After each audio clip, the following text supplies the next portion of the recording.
Yeah, so we surprised her. She almost cried, but she didn't. But we surprised her. It was a good time. I spent my week over there, and she's supposed to be coming flying here sometime in January to visit my aunt. So I'm probably gonna stop by and see her too Oh, while they're here. that's interesting. Man. I'm trying to get my damn cousin up here from Florida. Oh, there go the bells, the sirens. He's in Key Largo, if I'm not mistaken. You know, I'm trying to get him down here so we can, fuck around in the studio a little bit. Okay. I'm not say probably he's one of my favorite cousins. It's you never say who your favorite cousin is because it's gonna make all the rest of them mad. So you say it's one of my favorite cousins. It's one of my favorite cousins. So all of them feel like they're favorites, and Yeah, it's just one of you. nobody know who's really the favorite cousin. Right. I know I'm everybody's favorite cousin, right? Right? I'm everybody's favorite cousin. Max, I'm your favorite cousin. We ain't even cousins. Right. They are getting ferocious out there. I don't know if y'all can hear that shit or not, but they are shooting. Of course, it's New Year's Eve. So Oh yeah, I forgot it was New Year's. But we still. I was like, I'm so stuck in the hood mentality. Wow. I totally forgot it was New Year's. I was like, oh, there's somebody beefing. We're doing a goddamn New Year's podcast. How the fuck did you forget? I forgot that fast. Oh shit. But See? yeah, it's probably because it wasn't playing. Like I said, You so used to hearing it, and you so used to hearing it. You just like, Yeah. Yeah. Oh well. Yeah. It is New Year's. It is what it is. Oh my bad. I just want to make sure our volumes is coming through correct on the podcast. Sorry if y'all heard that echo, man. And sorry, I know y'all see me looking down at my phone and everything. I don't want to be for those who are on a live stream right now. For those who are listening in, you probably won't even hear this segment. But but anyway, do you miss the hood, Max? You miss our old hood? No, Why I don't not? miss it. You know, it's kind of a shame too because I remember growing up, like it used to be like a real nice neighborhood, Yeah. and then it just like went bad. Yeah. Like, so it was almost like visually, like when you were younger, everything was bright and everything was lovely, and we're like in the in between generation where we know what it is to play outside, and then we know what it is. transition over video games and staying inside. Yep. So like after a while, it just like it seemed like the streets just got darker. You know when shit got real for me was when I'm not gonna say no names, but I'm gonna just say which way they go, Maxwell. Listen. That's gonna be stuck with me for the rest of my life. That was the funniest shit ever. Because it was out of nowhere. Like we seen them, and then I was shocked, and then I forget. I don't even knew how he know me. I don't remember how we became friends at all. He I was don't. always in the hood, man. It's like Yeah.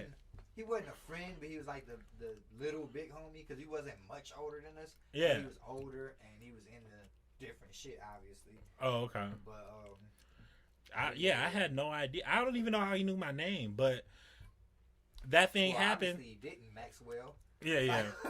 For the record, my name is not Maxwell. It's X to W. So if anybody that's wondering what happened, man, we used to stay one street over from each other. Like damn near like two houses one street over Yeah. from each other. And we were all on my block on the corner, and we heard some gunshots and seen a car come skirting around the corner. Right. And another guy that was like an OG in our hood came asked us questions like, "Where they go?" And we all like, "I don't know." And Max pointed. The dude was like, "Which way they go, Maxwell?" And that shit always, it was so fucking funny. And it was funny because the first time I stammered, he was like, "Where they go?" And I was like, he was like, "Where they go, Maxwell?" I was like, "That way." And then they drove off. I was like, damn. Y'all ain't just hear that shit? Like, what happened? My dumb ass talking about what happened. Y'all just hear that shit? No, damn well I just heard the gunshots. And literally seeing the car skirting around, but we saw we always saw fucking them business. firing and everything. It was crazy. yeah, I was always told to mind your own business, so that was a whole nother situation. I don't even blame you. It was a shocking moment though. It was just out of nowhere. Like I think we were just on the corner having like a regular conversation, and all of a sudden it just popped off, and we were just like, some chicks in there, bro. Ajane and them. You remember that? I don't remember. Dog. I don't know if you I don't remember who you're talking to. Remember those females? Ajane, Gina, Amber, Menagia, and all them. Mm-mm. It's like a little clique of them. That's I'm pretty sure if I see their face, I'm gonna remember What them. about Kayla and Damien? I know you remember Damien because like, didn't you tell me you fought Damien before? For some reason, I don't even remember why would anybody want to fight Max. But was that? Damien? Oh, I lost that fight. Yeah. Wow, okay. Well, no, I mean, it doesn't count as a loss because he hit me and I didn't get a chance to hit him back. Oh. So does that count as a loss? Because we were playing basketball and he was like he was being like abusive on the court. So then I got upset because he started pushing me around and stuff like that. So, naturally it escalated. Right. But he hit me and I didn't get a chance to hit him back because I don't know. I think I was getting held back for some reason. Yeah, but then after a while, I just walked away. Yeah, the way you said you fought him before, it was years ago you said this, but I just pictured in my head like it was a scuffle or something. I didn't think it was it wasn't no fight then. That was the case. Yeah. But I had an altercation with his younger brother too. It was at school, because he was trying to bully me. I only remember his younger sister. Who was his younger brother? I don't remember. I think his name was it Marcus? I don't know. He had a big head. I know that. Damn, that was a long time ago. That was the family that was there before Ajane and them moved in. Right. And yeah, I don't remember that shit, man. Cause he was on Gilchrist for so long. And it's crazy. My mom stayed on Gilchrist, but I kept hopping. I was staying with my aunties and uncles and shit. So I stayed in Southwest Detroit. I stayed in East Warren. I done stayed everywhere, man. Yeah. Schoolcraft, everywhere. But the heart is on 7 Mile. But yeah, man, those was good times, man. Except the time we got robbed. That wasn't a good time. That was out of nowhere too. Like, dude, we got hit for mistaken identity. That was it. I think like, so you had absolutely nothing to do with that at all. No. You were just there. I was just hanging. I didn't have nothing to do with it at all. I don't think any of us did. But if it was because they were saying you jumped my little brother, and we didn't. We was just sitting there confused. Like, but it was some dudes that stayed on Ferguson that KP and them had problems with that they had fought before. And KP, I remember KP telling me this a little while afterward. He was like, if they were related, that's probably his brother. Because nigga was saying, when we beat his ass. Like, I wasn't there. KP was telling me this. He was like, after we beat his ass, he was saying, wait till my brother get out of jail. And I'm like, oh, okay, so it was your fault. Oh, that's interesting. And it kind of makes sense because I think that night, KP's father was saying that same car was circling the house from time to time. Word, okay. So I don't remember that, but that's interesting. That makes sense, though, because they probably was there for KP. Me and KP was around the same size, so motherfuckers probably thought I was him or Wes was him. Well, Wes was a little... Well, Wes wasn't that tall Wes was a bit skinnier, though. Yeah. But, KP wasn't even there among us. Or Zoe. Zoe was in the house, and KP was coming up the street when this shit was happening. Right. They ended up shooting it, KP and D. Yeah. I don't think... Yeah. I'm pretty sure we would have been gone that night, because I think... Yeah. They weren't trying to let us go or anything like that. Yeah. But that was the first thing that ever happened to me. That scared the shit out of me. I had so many emotions that night. Like, it traumatized me. Like, I remember feeling I went from scared to angry to devastatingly sad. Like, it was a lot going on. Yeah, I seen it. And I know for a while I remember you trying to calm me down too. Afterward, because like you was the only one crying. We was trying to go to the party, but I understand how that could have affected you differently because that was your first experience like that. Yeah. For me, I had already been jumped. My bike had been stolen, all kind of shit before. So it was like a really what it was is Wes was trying to take off. And I had to signal him like no because I feel like if we would try to run, they would have shot you because you was Big Max. You was Big Max at the time. You weren't fat. But I was definitely gonna be the first one to go. Target, yeah. So I'm just like like just give them what they want, But after everything, seeing how things played out, I'm glad it played out like that, opposed to them actually trying to rob us and then just shooting us, thinking we was them type shit because we was going up to their house. Right. So. I'm glad, I'm glad we all. Well, yeah. That was definitely the best case scenario because, that was not a fun night. But I've been jumped. I've never had somebody do this to me. Right. Like that was the first thing that's ever happened to me. So I was like, yo, like I've had my bike stolen. I've been beaten up, but that's only because I was too soft then. I didn't care about hitting people back. But Understandable. Yeah, a lot of people don't have an aggressive nature unless it's like life or death. Like in your case, you were a lot bigger than some of the. I ain't gonna say a lot bigger than some of the people that used to fuck with you. Cause I don't know who used to fuck with you. Cause like everybody that was around the hood, like nobody really picked on you. Now people did pick on Jordan, cause he was like the little scrawny. You know, just how he came off was kind of like childish, and we were all trying to be grown up type shit. I remember meeting Jordan before you, and I kept apologizing to you for that shit, cause that one time he took his bike and was riding around the block and shit from him and making him cry and shit. He was little as hell. He was probably like 10, 11 at the time. I don't remember that at all. But yeah, I didn't know you at the time. I didn't meet you until about 2 years later. And when you invited me over to your house and I seen Jordan there, I'm like, oh, you know, that's when I kind of broke down. Like, damn, man, I'm so sorry. I didn't ever know. You know I mean, there's no way you could have, cause still, I'm an introvert. You shouldn't have been treating people like that. Whether he was your brother or not, I shouldn't have been treating people like that. And that's not my nature. Yeah. I was doing it because the kids I was hanging around, we was all, you know, like he was just different from us. He was younger for one. Yeah. But he was more of a cheery up, happy-go-lucky kid. He wasn't around drugs and shit like that. Like I remember one time he caught me smoking at the park, and I don't know if he caught me smoking. Like we were there and we kept like trying to tell him. Like we actually like left him alone so we can go smoke at the park, and he ended up following us there and shit. And I was like the last person that like peeped that he was there because I thought we had, you know, told him go ahead and do what he gonna do. Yeah. But I came around and he seen me with the blunt. I'm like, oh shit. I hope it don't ruin my friendship with Max. This was after the fact, after I did know you. You know, I'm trying to like kind of keep him away from the shit, but he still turned out pretty well. Have you talked to him lately? Well, yeah, he's got children now. He's got like 4 kids, I think, but Oh, okay. we're kind of disconnected. Like we've had a little bit of a thing, so he's living his own life, but at the same time, it's like he kind of like disconnected himself from us. So I don't know exactly what he's doing or if he's doing well. That's from the little bit of what I get, he's doing okay. But you know, it is what it is. I've came to the understanding like I'm not gonna force somebody to, you know what I'm saying, especially if it's at a detriment to me. Yeah. I'm not gonna try to get somebody to Just do chalk it it up as him trying to find and better himself in the only way that he can.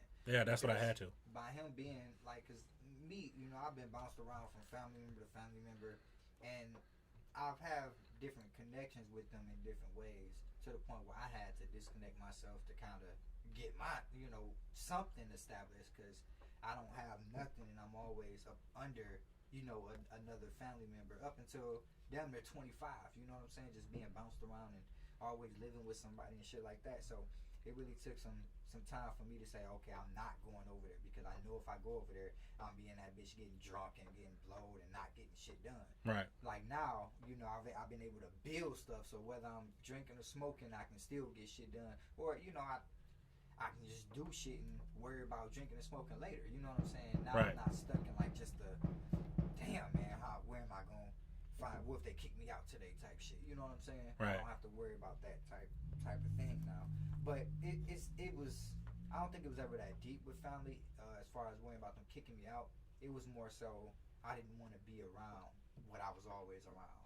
And maybe that you know, is everybody takes and handle things differently. You know what I'm saying? So, Yeah, it's different for everybody. Only thing I'm really kind of sad about is that I don't know the children. right. Like they don't know me, I don't know them. I have no relationship. That's the only thing that kind of sucks. But like you said, like I said, you know, he's got his own life to live, and it's up to him to live it how he wants to live it. Whether I like it or not, it doesn't matter. Yeah. I really hope he's working on building opposed to just maintaining, man. Because when people get stuck in that sense of maintaining, they're just like, okay, I have to have a job, I have to pay my bills, and that's just that continuous cycle. Yeah. Like, you know, I always encourage people to have something to aim for. That way, you're not always stuck being stagnant. You know, and maybe I think that a lot of times that's my downfall, because I be wanting so much that I try to go after everything opposed to just focus on one thing, making it profitable, using my profits to go on to the next thing while this thing is operating itself. You know what I'm saying? Yeah. That's what I noticed about myself, and that's what I'm working on now. I'm trying to get back into a phase personally of building relationships with people, because I went through that to where I would just, like, especially with social media, when I see stuff that I don't necessarily agree with, a lot of times I be wanting to comment on it. But I'm like, I don't want to be the person that only comments when it's something I don't agree with, so right. I don't want to see it. But then when I continuously see stuff that I don't agree with or necessarily want to see, I just delete that person. You know what I'm saying? So, yeah. You know, or sometimes, man, I be looking too deep into stuff and misinterpret. You know, I misinterpret things, or I would disconnect people because I think they don't fit in certain things I have going on. Like, I'm think I told you I have a online adult store now, a toy store. Yeah. You know, so a lot of people that I went to church with, I don't have them on my Facebook or it's things like that, because I promote that business, and I don't want to mix that type of crowd. Right. But at the same time, if I was ever asked about it by them, I'm not going to lie about what I do. I'm not going to lie about, you know, the different things that I have going on. It's just, if I can avoid putting you in that situation where you're uncomfortable, then by all means. Right. You know what I'm saying? And I don't want to be having to explain shit like that, because I'm grown. Yeah, you got that uncomfortable energy. Yeah. You're like, oh, well, see, because, and then they're just looking like confused and like weirded out. Like, no. Right. And I'm like, no, I'm not a freak. I'm not doing porn. Yeah. It's just, when you look at the numbers, we had a $1 billion industry right now, and it's estimated to go up to $35 billion in the next. Well, sex is always going to sell. It's always going to sell. You got kids growing up, and they can get these products and shit legally within these next few years and all this shit. So, and keep having kids. It's kind of ironic, because no matter how many times we think of ourselves as dapper and dapper, we're still just animals. Yeah, like, we are some fucking freaks out here. And we try so hard to separate ourselves from it. It's like, you know, you could just accept it. I feel like it's just, you have a better balance of life that way. You know what I'm saying? Because it's like, why would you separate that kind of? It's a part of, like, sex is a natural thing. So. Right. And that's when we become like degenerates and judgmental too. When we start looking at things as anything other than primitive, because that's what we are. We are still primitive. We have sources of technology, but the fact that we're stuck on this rock, like we're in a sense primitive. You know what I'm saying? Compared to what our imaginations can build, because we can build a whole ancient civilizations and alien civilizations. Yeah.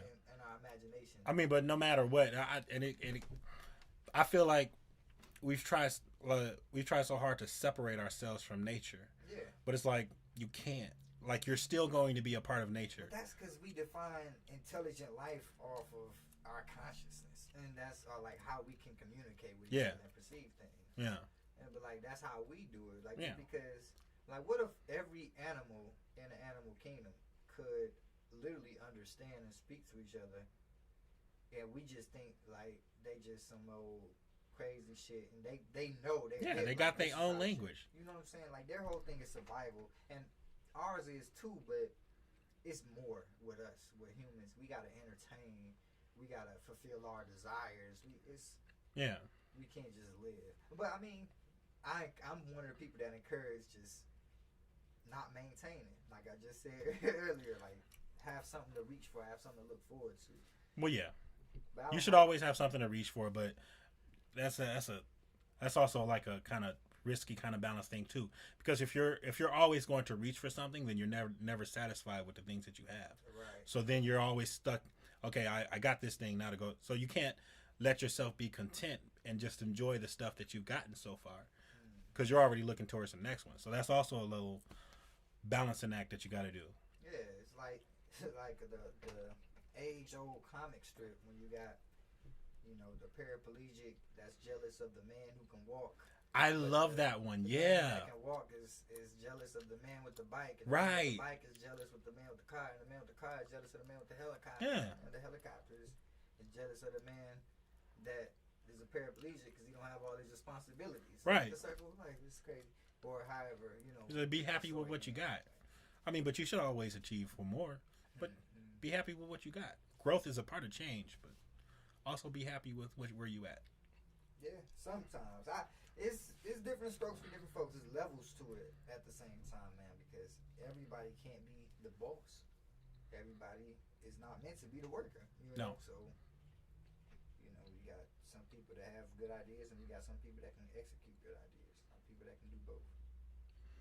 Yeah, true. I always put the working class in the class of that can execute good ideas because even though you may be a boss or a chief, the leader, you just bringing ideas. If you don't execute, if you're not leading to show people, how are they going to be able to? Sometimes you have to leave it up to your works to be able to execute. Sometimes it's up to your brains and your knowledge to leave other people.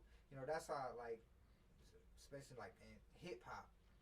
We have what we call the pioneers, and people that came way before the people now.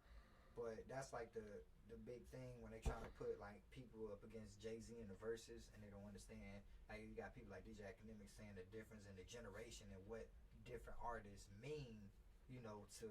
And I agree with them on that front because they're gonna have different, inspiration and generational gaps. But at the same time, there are people who have put in place certain things in order for these things to happen later on. You know what I'm saying? So if there was never no Rodney and Joe Coolio, Rodney Yo and Joe Cooley, I wouldn't ever want to be a rapper. And a lot of people don't even know who those guys are. You know what I'm saying? And whether I'm not no huge successful person, but still those guys were inspiration to somebody like me to be able to do something. Right. You know what I'm saying? And if you ever heard that Lil Wayne song Everlasting Bass? No, I stopped being a fan of Lil Wayne after Carter 2. It was around that time he dropped it. I believe it was Wayne. It was Wayne. But that came from Rodney Yo and Joe Cooley. They got this old school. It's been sampled a lot of times.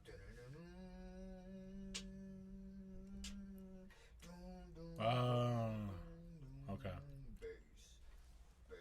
Right. Everlasting Bass. I used to love that. So my dad used to play shit. But yeah, like I was saying, man, it just people don't understand that everything that these guys have done, every little bit of success is like the butterfly effect. It causes a ripple in time for everything that has or is happening in the present to happen. If those guys didn't exist, we wouldn't exist. Right. Or in the way that we do now. I'm all leaning back in my chair and shit. But yeah, man, it's levels. It's levels to life, and that's why I feel like some people would never reach that pioneer status. And I feel like it's harder for people nowadays to have that status than it was back then because everything was new back then. We're getting new variations of stuff. Hip hop was fairly new. Yeah. Even in a 20-year span from the 70s to 80s, it was still new. Right. You know what I'm saying?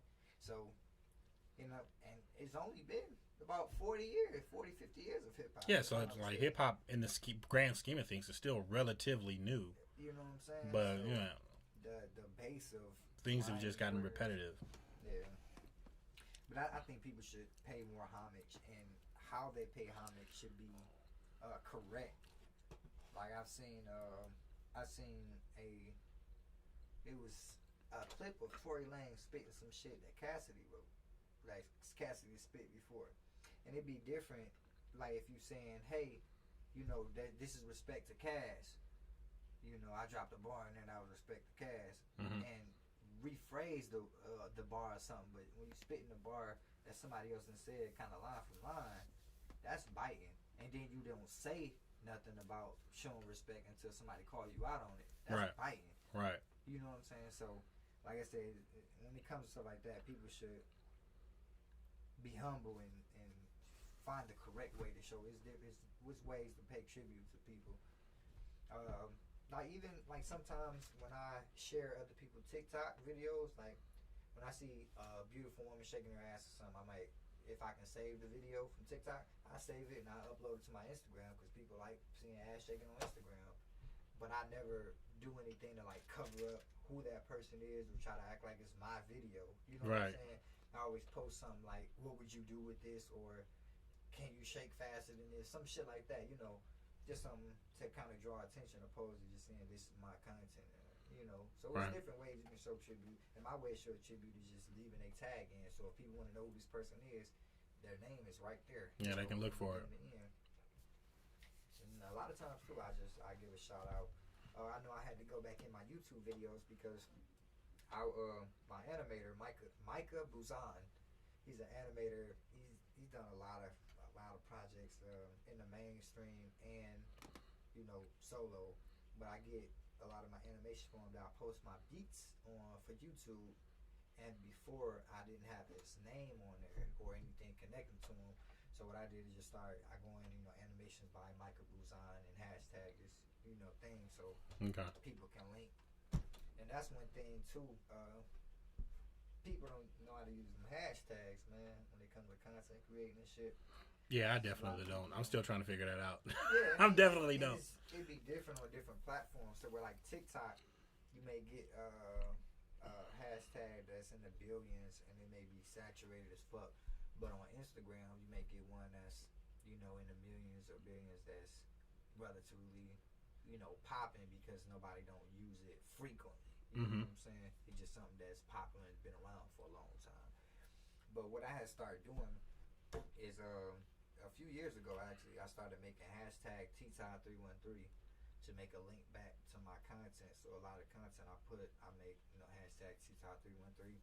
And when I did my giveaway, I made people go on here, follow here, and comment hashtag TTod313 Right. just to build relevancy and a search history, or not even necessarily a search history, but a link history behind that tag. So if anybody was to Google search TTod313, anything that has my hashtag related to it will pop up because it's directed and most of it is just me. Right. Nobody else use that hashtag. Everything is related to me on that hashtag. And I noticed that by not being saturated but still being in the hundreds, it draws a little bit of attention on Instagram opposed to if I put some shit like grown and sexy or adult swim, something like that, that draws a lot because it's more freaks than anything. But it's not people actually on there searching TTod313. It's just something that pops up in the algorithm because there's so many of it now over the years, So yeah, Okay. it's still weird. I more or less do the same. There's two main hashtags that I use on my other TikTok account, Find Your Balance, and it's just that hashtag. The two main ones I use is Find Your Balance or Find Balance in Life. These hashtags are already used by other people, but I think Find Your Balance is one I made on my own. But Find Balance in Life, I believe, has already been used. So I mainly use those two hashtags when I'm posting videos, and then other stuff videos may involve like the yin yang symbol or wisdom or life lessons, but the main two ones is those.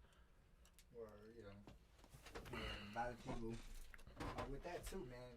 Make sure you liking and sharing and commenting on people's content, because when you do that, that's also creating a link back to your profile. So if somebody like looking for a particular item for sale or something, you have that item, but you've commented under different people's shit about something that's not even related to the item, or maybe you was trying to sell your item to somebody posting I got this on different people's shit. Somebody was to follow a certain hashtag and find that post, and they would be able to see your comment under that. They potentially find you and what product or service you might be able to provide. So Right. it's always them likes and shares are creating links because people can go and see who liked it. Just by you popping up in that list of 1,000 or 1,000,000 people, Mm-hmm. you can get lucky. But you just show up, as being linked to these different people and different things over the years and all that shit. So it's good to be interactive and engaging on other people's posts as well. And when you do that, the algorithm is showing different things that you like and are interested in. Right. So they will start showing your shit to more people that's like that, and start showing you more shit that's like that as well. Yeah, the algorithms be moving weird though, man. I gotta jump in this kitchen and grab me another beer real quick. I'm gonna stop the podcast, but I'm gonna keep the live stream going. I'm gonna start the second segment of the podcast. So if you can, the camera's still rolling. I'm just about to grab. You want a beer? No, I'm good. All right. Keep saying no, I'm good. You gonna take a beer, motherfucker. Appreciate it. Max is gonna keep you guys company real quick. No, I'm not. You're going to sit here in silence and suffer. Enjoy yourself. No, I'm good. Suffer. All I got is milk. You want some milk? No, I'm good. All I got is milk, buddy. Save.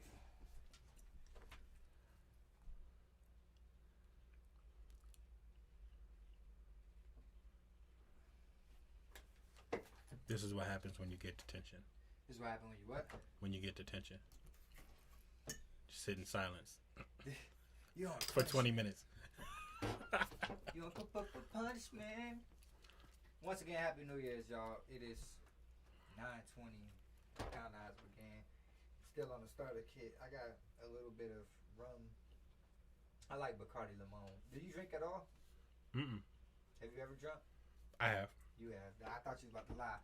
I remember that one time we gave this motherfucker a Smirnoff or like a Mike's Hard Lemonade, and he started eating noodles out the pot. I don't know how many times I gotta tell y'all. It wasn't because I was drunk. I have eaten noodles out the pot before doing that. It's just I just did it for the first time in front of y'all. So look. No, see. You went to other people's house and ate food out of their cooking utensils? I've done it in my house. Right. I've done it in my house. In your house. Then. Right. But it wouldn't be But I weird couldn't to find a you. bowl in the kitchen, so I just ate out the pot. It wouldn't be weird to you if you made some chili or I made some chili in your house and I just started eating that shit out the pot. I would think it would be a bit strange, but I couldn't find a bowl, so I was hungry. Yeah, we was ghetto. All the dishes were probably dirty back then. I don't know. Or you probably just didn't look in the cabinet.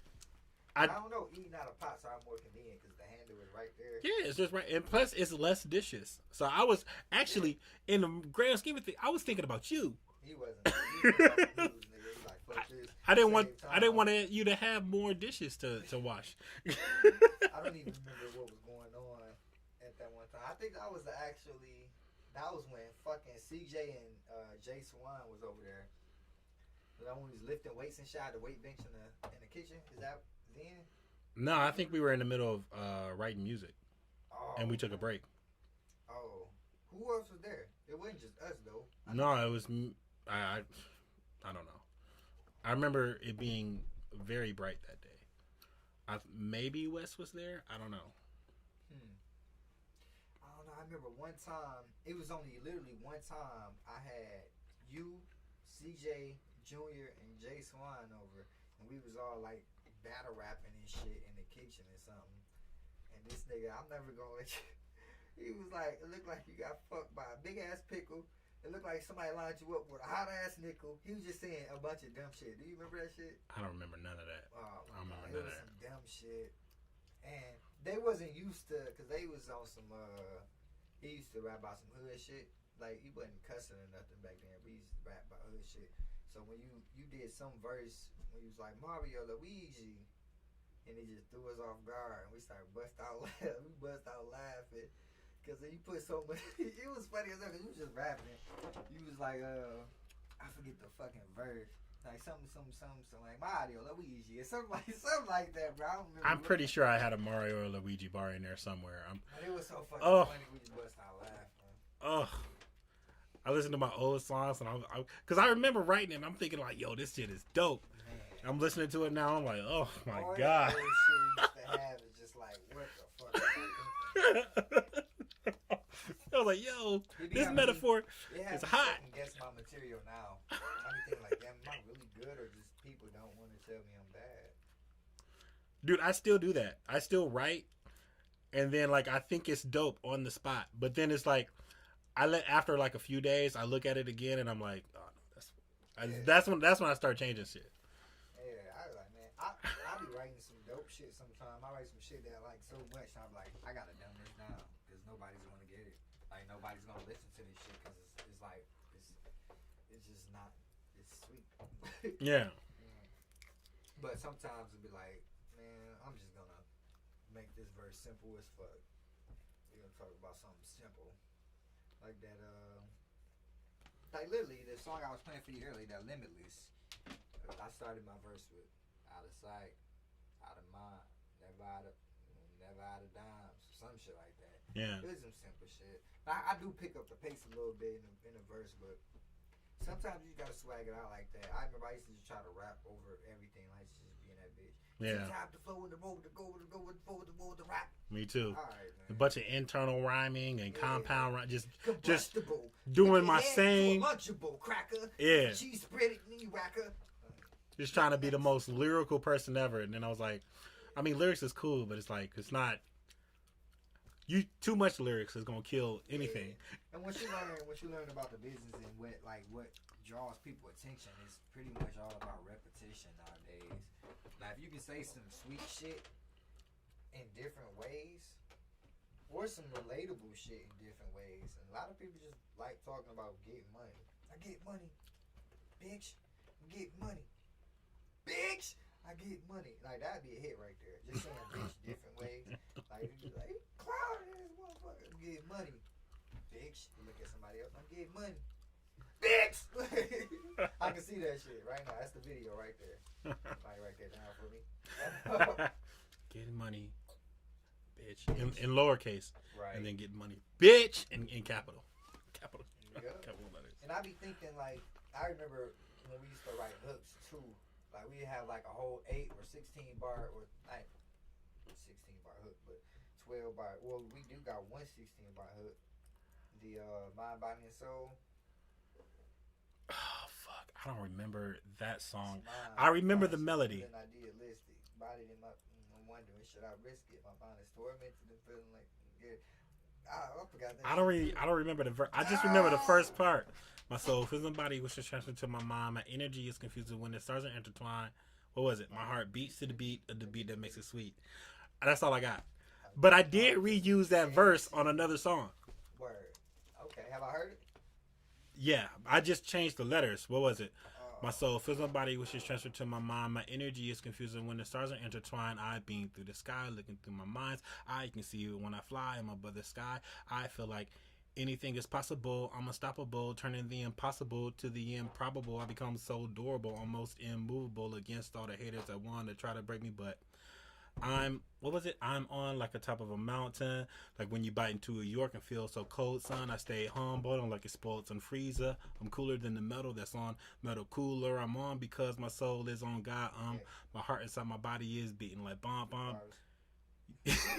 Say pump up. My heart cannot be stopped. I break no bonds. Listen to my flow. It was on the I'm on. Trade the Truth. The I'm on. Yeah, that one. Ooh, yeah. I wrote 3 verses to that song. I think everybody wrote 3 verses to that shit. That shit was so hard. That was a nice song. That was a nice song. But even as I say that verse now, I'm hearing my words and I'm like, ugh, some of that stuff wasn't really that great. Yeah, man. But I still like the verse. I think it's a pretty nice verse. I've gotten the habit now of taking my old shit and revising it to make new shit because I got so much material that the more I write, the more I have shit that's not going to get used. So I'm trying to refrain from writing and use some of the shit. Like even my TikTok verses, I try to use some of my TikTok shit. You know, in that song Slide, that what I say? Now it's time to get funky. Tell her, baby, let me see that monkey. But she said that she don't do this on a Sunday. But what about a Monday? I'm just trying to get up in there one day feeling hungry. I'm going to eat it like a Sunday. But yeah, I did that to a Maddie beat on TikTok. And I'm like, fuck it, I'll make it a whole verse.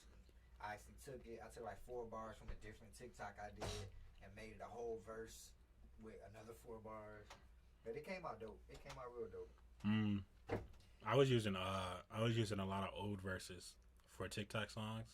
I think there was like only like maybe 3 or 4 that I actually wrote new verses for. Where I was writing, and a lot of people used to ask me all the time, like, or tell me, like, oh, them freestyles is cold as hell. And see, all right, when we talk about freestyles, I want people to understand anything that you spitting off the top of the dome, all right, they consider it a freestyle, but if it been wrote down and remembered, it's not a freestyle. Now, if you remembered it, like never wrote it down, but you remember it, I will even take that as a freestyle because that is really a good gift because Clutch do that shit. He'll write in his head he will put shit together, a verse together in his head and never write it on paper and just go in and record that shit and remember it and I don't know, maybe in some ways it do take away from. Now I don't even know. I would say the quality of the delivery because you got to try to remember lyrics that you never really wrote, but I guess it's already remembered. So, well, I mean, I guess it's excellent for battle rapping too, because like, isn't it like I know some battle rappers like write their whole things out, yeah, but don't most battle rappers like write keywords and then in the middle of their and then they remember the words so then they can go on to the next thing? That's a good question. I should ask Dose. I wonder if he's available. Try to call him up on Facebook. Hey Dose, I got a question. But I'm not too sure. I would think that's how it is. Like maybe you have a key punchline that you're gonna use, but not necessarily the rhyme scheme leading up toward it. Right. Cause that's kind of my trick to freestyling when I'm rapping off the top of the dome. And like a lot of people say they can't freestyle. Anybody can freestyle as long as you rhyming words, making sense, or both. You know what I'm saying? Yeah. It's all about your delivery and swag. It's how you coming off, and it's not writing, reciting lyrics. Like if you spitting something that is written and recited, it's not freestyle to me. I don't care what nobody say. Right. Freestyle is from the gutter, off the top, KRS-One, Rakim. You know what I'm saying? Right. But like that's my trick when it comes to freestyling. So I'll probably have a word already, and I will think of a rhyme scheme for that word. So I always use the example of red. I'm not gonna use that because I always use the same example. But I'm gonna say something like floor. So if I'm looking like, or even if you gave me a word, or if I start freestyling, that first word, that first bar in my head, I already pre-thought about it, or I thought of the last word I'm gonna say. So like I just told you, my word is floor. So I gotta do some floor. Don't really give a fuck about a whore. I open the door, the motherfuckers with the foes they pour. You know what I'm saying? I already got that last word, so I know. Or is kind of gonna be my rhyme scheme. So pour, or, floor, more, gore. I already got the words I'm gonna say, just not necessarily the rhyme scheme that's gonna lead up into it. Do you think that's similar to Sway's the 5 Fingers of Death that he does? Because he would throw out, or was it 5 Fingers of Death? Yeah, well, he would throw out a word and then they would have to like rhyme it, but also they also changed like the beat of the song. Yeah, I maybe possibly I think that's how people would get it done if they're actually freestyling and they don't have like a list of words in their head already. I don't think he give people a list of words that he's gonna rap about, no. But I think it's in cases like, or he may have some already thought of. Maybe he do. Well, he would say it, and then they would try to like rhyme off of him saying it. Yeah, I remember the concept. I don't think nothing is. They would. I don't think he like warns them. These are the words I'm going to use. Yeah. He could, because some people I notice like a lot of artists don't freestyle like straight off the top because they don't want to look foolish when rapping because they feel like they can't. Well, yeah, there's a lot of pride with hip hop. And it's a thing of confidence. Yeah. I'll tell somebody I freestyle better than you can write. And it's probably not true, but I'm confident enough to do it. And if I say it with confidence and I just start rapping on your ass, you're gonna feel like I can too. Right. Because I'm just that, you know what I'm saying? Right. How my approach was. Right. Or how I got shit done. But yeah, it's freestyling is a very tricky subject, man. Because a lot of people just say as long as you not reading it off of paper or off your phone, it's freestyle. Yeah. Well, if that's the case, I can give you 1,000 verses freestyle right now, but you would probably heard them on a song before. Yeah. I wrote them before. They all wrote. I got notebooks to show you I wrote it. I got several songs that aren't really. Several verses that aren't really tethered to anything. It's just I wrote them down. And see, the only verse I have, you gotta have those verses that are like so sweet that just ready on impact. Somebody like spit something. It's like I got them saying like 2 or 3 verses, motherfuckers here when I mean not the same ones, but people have heard. If you've been in a group with me and a new person came around, like say something, you probably heard that. With a microphone magnificent, who can spit legit is this? Who can see it coming? The photographer can't picture this. Yeah. You try to picture this and leave your team picture list and twist the picture bit so I can flip the script and kill it quick. Like, I feel like that verse is one of my. That's just 4 bars, of course, but that's probably one of my sweetest ones, just to show like my pitter patter Maltese flow. You know what I'm saying? Or you hear the other one. I'm $5, right? You ride for crumbs. Get out of line to get done. My slugs bigger than the size of your thumbs. These niggas max ain't ride with bums. Keep a couple bitches with you. Bitch niggas ain't ride with none. People like that, who like some hood shit and it flow. Like, alright, he can spit. Yeah. No, it was really dope. Like, alright. My favorite one is the what was the one? Oh, bitch! I hope you fall in the ditch. Followed by your plane crash, make it blast with a lid. Matt, that one. This motherfucker back go psycho. Every time they go hard. It's that one, and then there was one I wrote to the All the Way Up beat. Oh, wow. What was it? Excuse me as I scooch right in to my pen. Like a hawk, I swoop right in. I'm huge, my friend. I need room to move right in. You disapprove? Well, fuck you and your opinion. It's Big Mac. I was like, yo, I'm going crazy. We all had this time where we were just like our skills just got impeccably great. Yeah. Compared to what we were. It was like a whole. The pen got sharp. The pen is sharp. I'm still looking forward to the shit that we got going on moving forward. There's still a lot of projects that need to get done. I actually, the most recent, I had, you call it Fresh Money, in here. This is my cousin. I call him AJ, but he go by Fresh Money. And he has a group, I forget what his group name is, but he came and dropped a song called Analyze. And at first he was just rapping through it, we ain't have no chorus with that first part of his hook. Like, gotta analyze. These niggas, the truth, they be telling lies. I'm like, man, that sound like a chorus right there. So he dropped that shit as the chorus. Sometimes you gotta analyze. Niggas ain't the truth, they be telling lies. Sometimes you gotta analyze. He put that big hurt voice on it. Yeah. You gotta analyze, bitch. Then he dropped his verse. Yeah, it actually came out pretty good, man. But I actually, I recycled one of my old joints and just added a different. Actually, I added a TikTok verse to it. That I'm out to get the bag and fill it up with a lot of chips. When I'm in this race first place, what you are not gonna get. Give me a heart, open it up. I want some doctor shit with pacemakers, but hey, niggas, I'm knock them out his kicks. I spit that shit on that TikTok cipher. And I'm like, man, I'm taking this shit. So I'm not doing TikTok to blow up. I'm just doing TikTok to be consistent on social media. You know what I'm saying? I have no expectations to be. God damn, they busting. But are they really gonna use all they bullets though?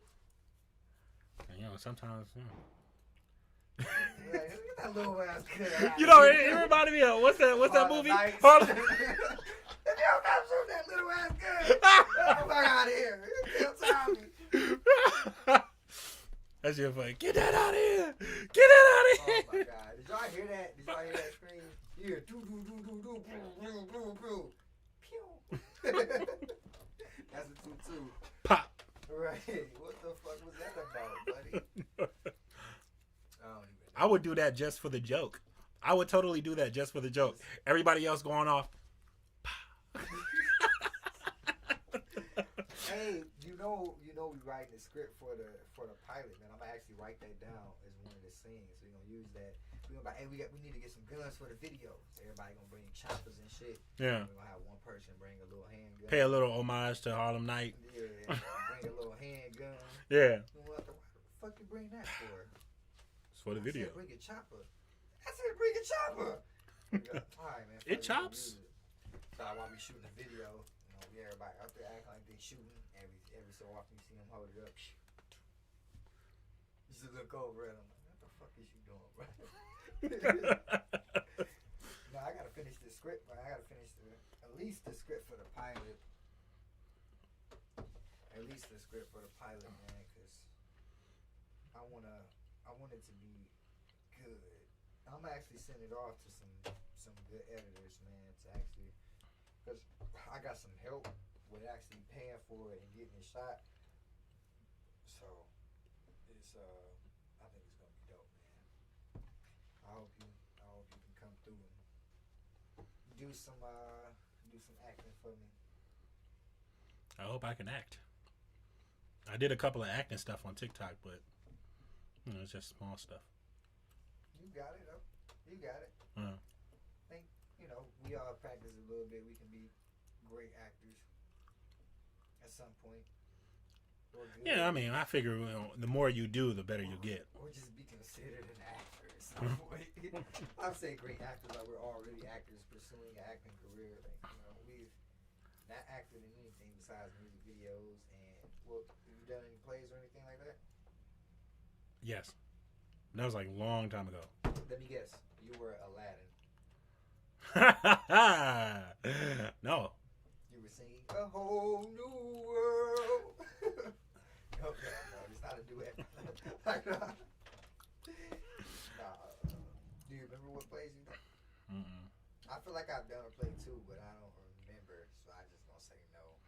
I also know I've been in like a couple of not movie scenes, but like scenes, but they weren't speaking lines. I was mostly in the background, or I was supposed to just pass through. Word. That's still dope. You vaccinated? Yeah. You down to do some casting calls? I mean, not like porn, but that's the only thing I Yeah. Not porn. Not definitely calls. not porn. But no, my homeboy Hood casting couch. Shout out to Johnny Harris, man. He had roles in. I think he was in Venom. He was in what's that show movie Brightburn? Is that what it was called? He was in Brightburn. Is that what it's called with the little kid that had the Superman powers? That was like a what if Superman was evil type deal. Yeah, so he was always an extra. He had like a small role as an extra, but still he was in Walking Dead. He was in Brightburn. He was I believe he had a spot in Venom. He was in The New Coming to America. He was in. He been in a lot of shit. Yeah. Just to say the least, he been in a lot of shit. I mean, yeah, that's gotta be fun. He linked me in with some auditions. He sent me 2 links, one for Chicago auditions and one for auditions in Ohio. Those are the 2 closest ones. And I'm not vaccinated yet. I'm in teeter-totting on the edge of getting vaccinated for obvious reasons, but yeah. I think I'm going to go ahead and do it so I can go ahead and do some of these auditions. I mean, yeah. Yeah, this whole COVID thing is just nonsense. I didn't want to get vaccinated. I only did it because my mom has health conditions. So that was the only reason why I did. And I'm supposed to go get a booster, but I'm pussyfooting around. But yeah, it's scary stuff when you. It's just scary because you don't know what the fucking. Right. What people are telling you is true or. Yeah, it's like, oh, this is the one. And then you get it, and then you're like, oh, well, I'm not. Well, like, we're on our, like, 3rd or 4th vaccination now. Yeah, it's like, oh, this is the one. But we're not. And it's like, after a while, you get tired. Like, always. Because you start to feel like you're getting stabbed for nothing at this point. Because it's like, but, I mean, I still get it. But at the same time, it's like, we got to figure some shit out. Like, right. Like, I get, this whole thing has changed the dynamic of how we live our lives. And I'm not saying that, like, if you're a glass half full kind of person, it's not necessarily a bad thing, because people are starting to realize that being at home with your families is much more important than being out at work killing yourself for somebody who doesn't really care for you. Mm-hmm. And at the same time, though, when people start realizing that, it start fucking up the economy. People don't want to go to work. Yeah, a lot of people are quitting their jobs and stuff like that. So I'm against working for the man, but I'm not against everybody doing it, because I need employees. Shit. Oh yeah. Like, so I'm not the man at all, but yeah. I'm just saying.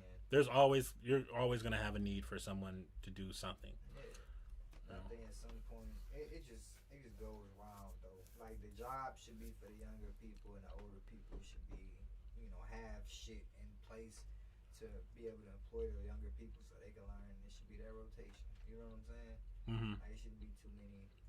I don't know. I don't find it appealing when I see like a 40.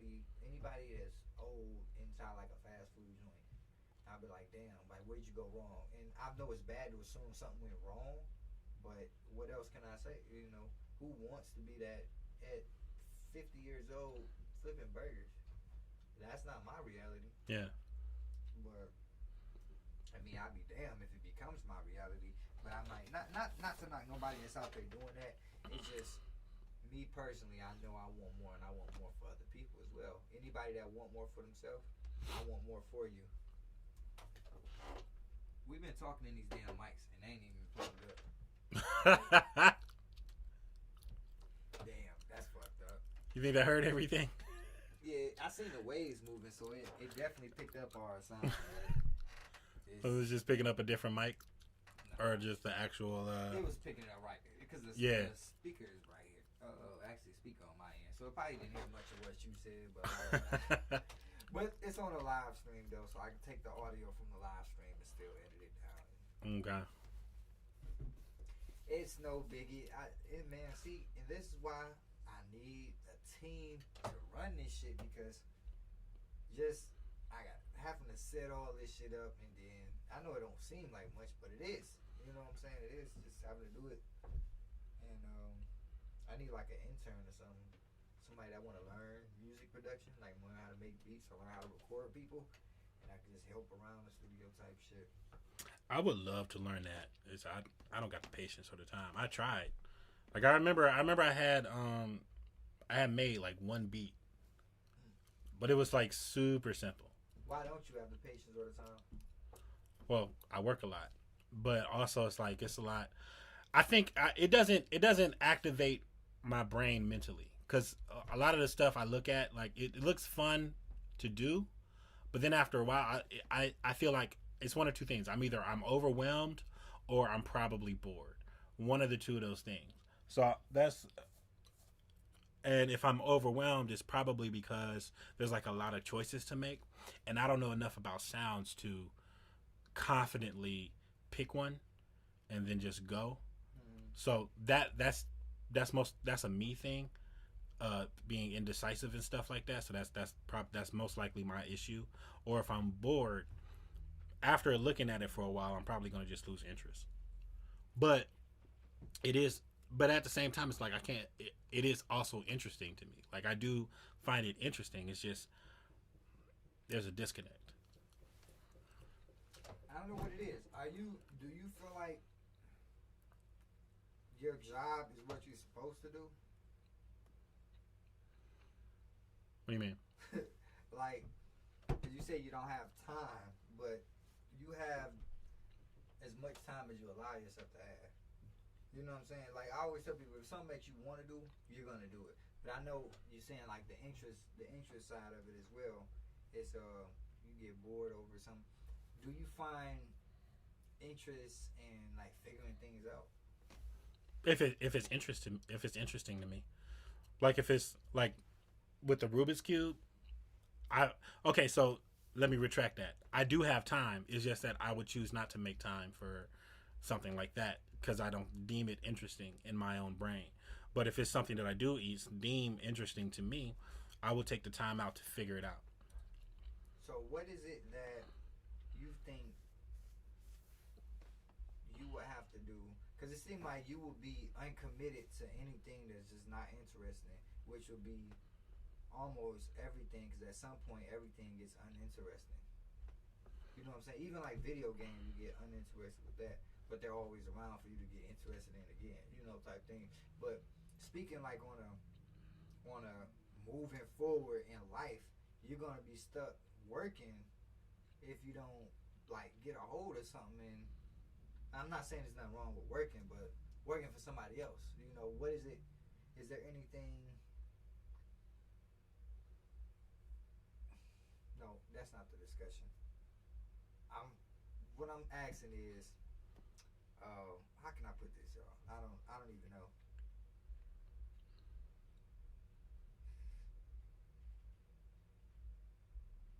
It's desire over will. You know what I'm saying? Like you do things that you find desirable over things that you think that'll help you in the long run or something like that, or things that'll make or do something for you? Do you feel like that? Mm, Because I would say yes and no. There are some things that I would just do because I have fun doing it, but there are some things that I also do that I know will help me in the long run. So I would say it's a mixture of both. that's why I asked. Like, do you feel like you're supposed to have your job? Like, I don't remember exactly what I asked you a second ago, but it was something along the lines like that. Do you feel like you gotta have your job? Like, do you gotta work? No, I'm pretty sure if I put my mind to it, I can do other things. But my mindset, like my under, well, when it, like, cause I do maintenance, Right. so I don't. It's not something that I'm passionate for. It's not something that I particularly enjoy to the point to where I feel like I'm having fun at my job. But at the same time, I don't dislike it. So Okay. it's like a mood, like kind of streamlined. Kind of, I don't have any enjoyment for it. Although there are some blips. So like, if I'm working really hard on a project and I finish that project, there's a little blip of accomplishment there. So there is like some form of wanting to better myself in the field because I want to be as best as I can be, but at the same time it's not like I'm trying to be the best maintenance man in the world. Right. Ultimately, I just want to live my life comfortably and then die. Like I don't have any like big goals or anything like to achieve anything more than reach for the stars or anything like that. Some people just don't want that. Some people Right. just wants to enjoy their life Right. and then and then go away afterwards. It's nothing. Go away afterwards. Yeah, but it's not a knock towards anybody else who wants to achieve those big things. Yeah. My dreams aren't anybody else's dreams, and I admire the people who want to ch- ch- put something in the world and say that it's theirs. But for me, it's not that important. Like the most important thing to me right now when it comes to like bettering the world is what I'm doing on my Find Your Balance accounts because the focus of that is to me for me to help people, show people. Morpheus said it best. I can show you a door. You have to be the one to walk through it. So that's the whole purpose is for me to show people a door, a way of thinking to go down that can help, most likely help them better themselves if they want to. And then that's their journey. So that's that's the only thing I like to do because my biggest problem right now with the world is that there are too many of us who are really depressed Mm-hmm. or have anxiety or both, and it's almost nobody that I can see that are actually just living in the present moment, living in life. There's a good amount of people, but it's not. There's more people who aren't than people who are. So I figure It's I would just help it'd be very do that hard in for my own that way. once you stack up so much responsibilities and commitment. It's hard to just say I'm living in the moment because at that point you got other people's lives in your hand. You know what I'm saying? Or you have other people expecting things of you, or you have commitments to these other people. You know what I'm saying? But the only reason why I was asking those like series of questions wasn't for like to get personally in tune to you. It's just one thing I've noticed about myself is that when I'm working and dedicated to somebody else's 9 to 5, I always say the same thing. I don't have time to do things because, and I figure out why. It's because when I'm working so much, or I'm so focused on getting the money to pay the bills, bring on the bacon, then only I'm not interested in doing anything else that seems like work. So anything else that I indulge in outside of my 9 to 5 is Mm, usually going to be something that's going to pleasure my desire because I've spent so much time at work already. right. You know what I'm saying? So that's why I was just kind of I was trying to figure out a good way to ask without having to like say that, and I didn't want to get that response out of you because I was trying to draw it. I just wanted to see if that was a thing that other people was having as well, because I don't like I've made a commitment to not work another 9 to 5, but like I said, I've made commitments in other areas where it's just not. I can't not work though. You know, Right. like starting Monday, I got another home improvement job where I got to do drywall on an upstairs ceiling, and then I got to lay flooring down the whole house and remodel the bathroom tile flooring. Yeah. You know, so that's a 9 to 5 itself, but it's not. I don't have to clock by anybody else's terms besides my client, and then I choose not to do the work before it start if I don't want to. You know what I'm saying? And that's just my reality of it now, and I feel like I'm more free to make the decision to. So I have the adult toy company, so I have to keep that operating. I have to go on and promote, and I have to advertise for these things. I have to get in these sex groups and show people what I'm selling, and I have to come down here in the studio to continue make beats so people know that T-Top Productions still got beats coming. I have to promote, the pictures of the studio so I can get people in here that's going to actually record, because they're going to pay. That's who's paying my bills, virtually. I have to promote the shoes because the shoes are still up for sale. You know what I'm saying? So it's just different levels and different commitments I have to these different things that I still feel more free than I would be if I was going to clock a 9 to 5. Because if I didn't want to do these things and just say, okay, this is it, I'm done with it, I have that choice to do that. With the job, I mean, you can do that, but then I still gotta wait for my money. You know what I'm saying? Or it's no guarantee that I'm going to get my money because the check may not come in the mail or whatever the case may be. With this, you know what I'm saying? It's different cases with this too where you might not get paid, but everything is like, I don't know. I'm as I'm looking, I just find it harder for me to do other things that I want to pursue or enjoy while I'm having a 9 to 5. I get Even that. with music, it was hard for me to I had to start writing music at FedEx in order for me to that was the last. I think I worked at Wendy's after FedEx, but even when I was at FedEx, man, I had to get paper and shit while I'm there because I like staying busy. If I am gonna work a job, keep me busy, because if I'm sitting down or if I'm standing still for 1 second, I'm ready to go. Don't ask me to stay late because I was just sitting still for 20 minutes. What I need to stay late for? You know what I'm saying? It's like, no, get your other people working. And I feel some type of way because when I do work, I go above and beyond. And I don't like working with motherfuckers that been working here 20 years that don't want to do shit. I don't want to, working. It's miserable in a working environment. For me, it's just off the experience that I've had working. The bar was the best job I ever had, but it was still weird because I had racist people, and then the people I was working for was just prejudice and shit. So, it was weird, but it's just, for me personally, working a 9 to 5 is just so miserable. And especially when you got people that think they can talk to you any kind of way, it's just no. People don't understand certain things about reality. You have the title of manager while we're here in this place, but still, I'm a human being. You're a human being. Do you want your boss come to you talking to you like that? Don't talk to me like that. Right. And I don't have to worry about that with this shit, because if a client ever says something that I feel is slightly racist, slightly prejudiced, or just acting cheap or bougie, I don't do that. No, I don't do that. And I turned away a lot of business, and I lost a lot of money, but I don't want their money because I'd rather be comfortable doing work that I love opposed to having to do it because I feel like this is what I'm supposed to do. I get that.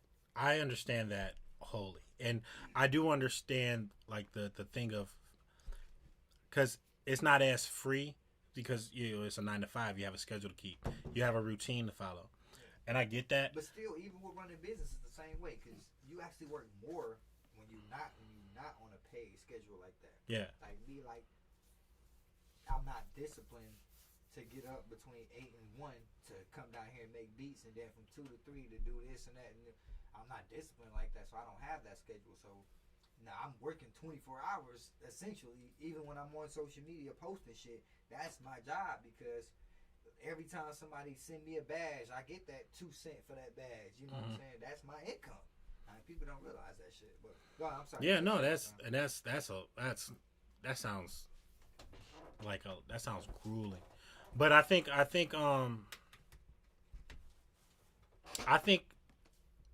there are different there's different levels of freedom, because Can you for repeat that for for me? I think that there's like different levels of freedom, and depending on your state of mind, you can view freedom differently.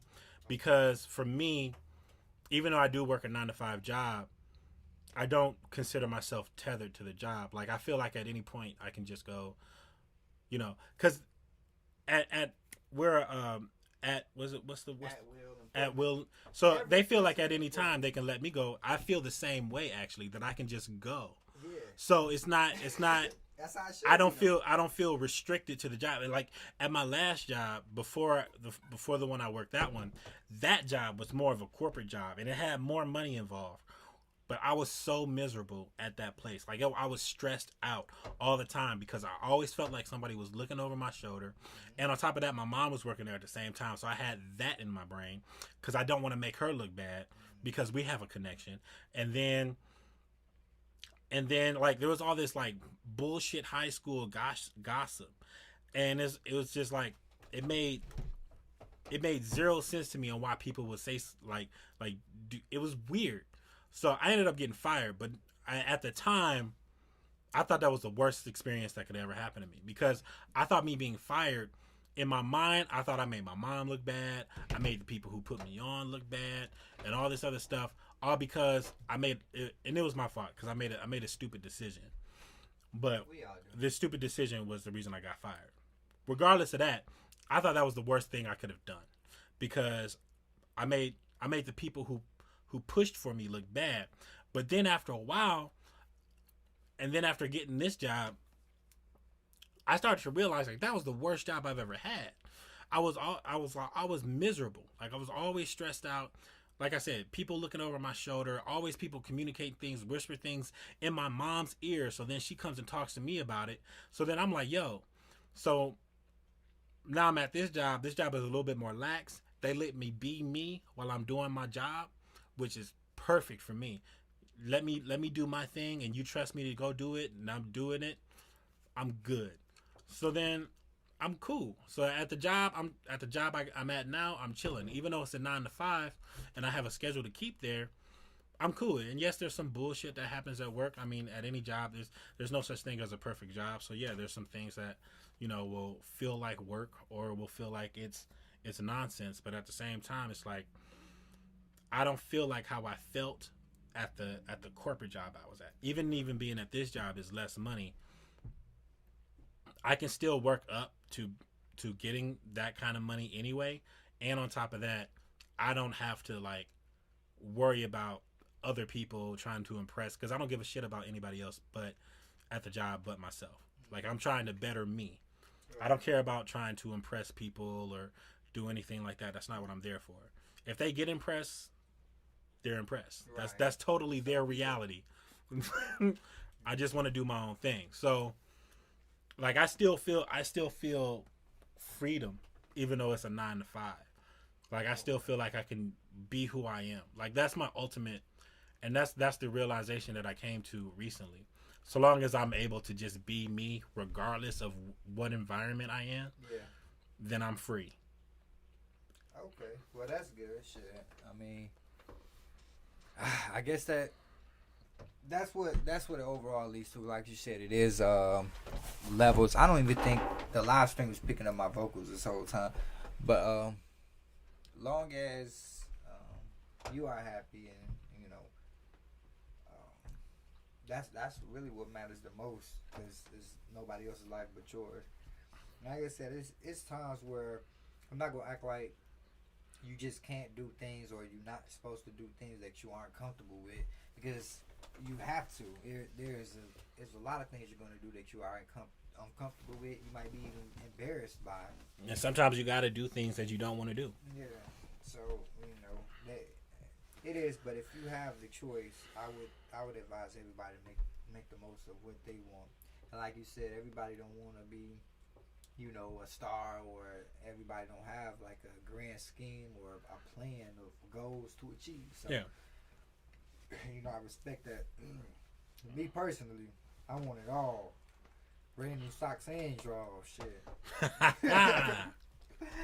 I'm trying to come up, man. My thing is, man, my family been so cursed. We've been so broke for generations and generations that it's like nobody in my family didn't even know how to breed a money maker or a hustler. I mean, I ain't gonna say a hustler because we all kind of hustled in our own way, but nobody wanted more to go get more than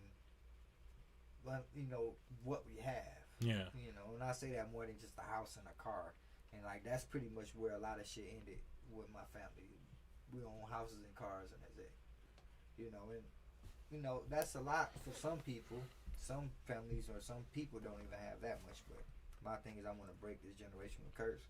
I want to have enough assets for my son's kids, and I still want to be able to teach them the physical and handiwork on being able to make a dollar themselves without having to rely on a system or an account. You know what I'm saying? Right. Because I was just talking to somebody. I don't even remember. Probably my mom. But we were talking about how history repeats itself. Like right now, we're in the digital age where everything is, pretty much everybody making money online and through the internet and digitally through some form of media. Yeah. But there's gonna come a time where people, there's gonna be a lack of people in the physical trades, and the value of a tradesman is actually gonna go up. That's already happening. It's already happening. Be running around trying to be carpenters and shit. So that time is going to come again. It's happening right now. Yeah. And I've even grown knowledgeable. So at this point, I feel like I'm probably in the best position because not only do I have time to learn and grow my skills, but by the time that switch does happen, I'm already good to go. I don't think it's going to be like a big switch in our lifetime. I think it's going to be like maybe our grandkids, to be honest. Because we're still going up in the digital age right now. Yeah. And as we go up in the digital age, more people is going to make money through media and digitally. Yeah. And less people going to be doing physical work. Yeah. Me, I don't even want to go swing. I don't want to go do this shit next week, man. But I have a business and I have to. You know what I'm saying? So it's part of making money. And that's how everything else is pretty much funded because the podcast isn't making any money. You know what I'm saying? My music streams isn't making any money for real. So it's not, something has to be bringing in the money to keep these things going because I'm too far in to just give up on shit. And that's pretty much where I am with that. But we had a very, very interesting conversation before we started the podcast, man. We was talking about the damn One Piece theories and shit. Yeah. Anime and shit, man. So you seen the new Spider-Man? I did. I was supposed to go with y'all to go see it, but I was still feeling like I felt like I was getting sick again. And I'm like, let me chill. But ultimately, because for a second, it felt like I was getting an ear infection and my throat was working up, but I think it was all because of this damn tooth infection or gum infection I have to get some antibiotics. But I did watch the movie though. I'm not gonna speak about how, but I seen it. It was pretty good. Yeah, it was pretty good. I want to go see it again because the time me and Mom went, somebody had brought their kid along and they were making noise throughout the movie. Oh. So even though I saw the movie, I couldn't really get into it because I was distracted by noise. Both me and my mom were just not. We weren't happy, but we both saw the movie and we knew the movie was good. It's just that we couldn't enjoy it. Nah, people is saying this is the best movie ever. How do you feel about that? I would say not best Marvel movie, best movie ever. I don't know about best movie ever, but Marvel is leading the charts. Oh yeah. Because Marvel, I think it right now from what I heard, the Spider-Man movie is the second biggest. Did it make it over Black Panther? Yeah. Okay. It was like the top one was Marvel's Avengers Endgame, and then now the second one is Spider-Man, and then the third one is I think either Infinity War or Black Panther. Oh, okay.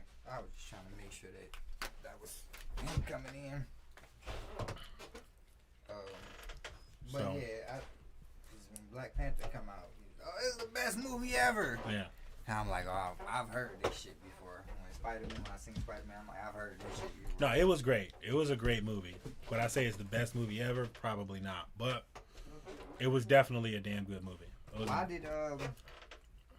do agree.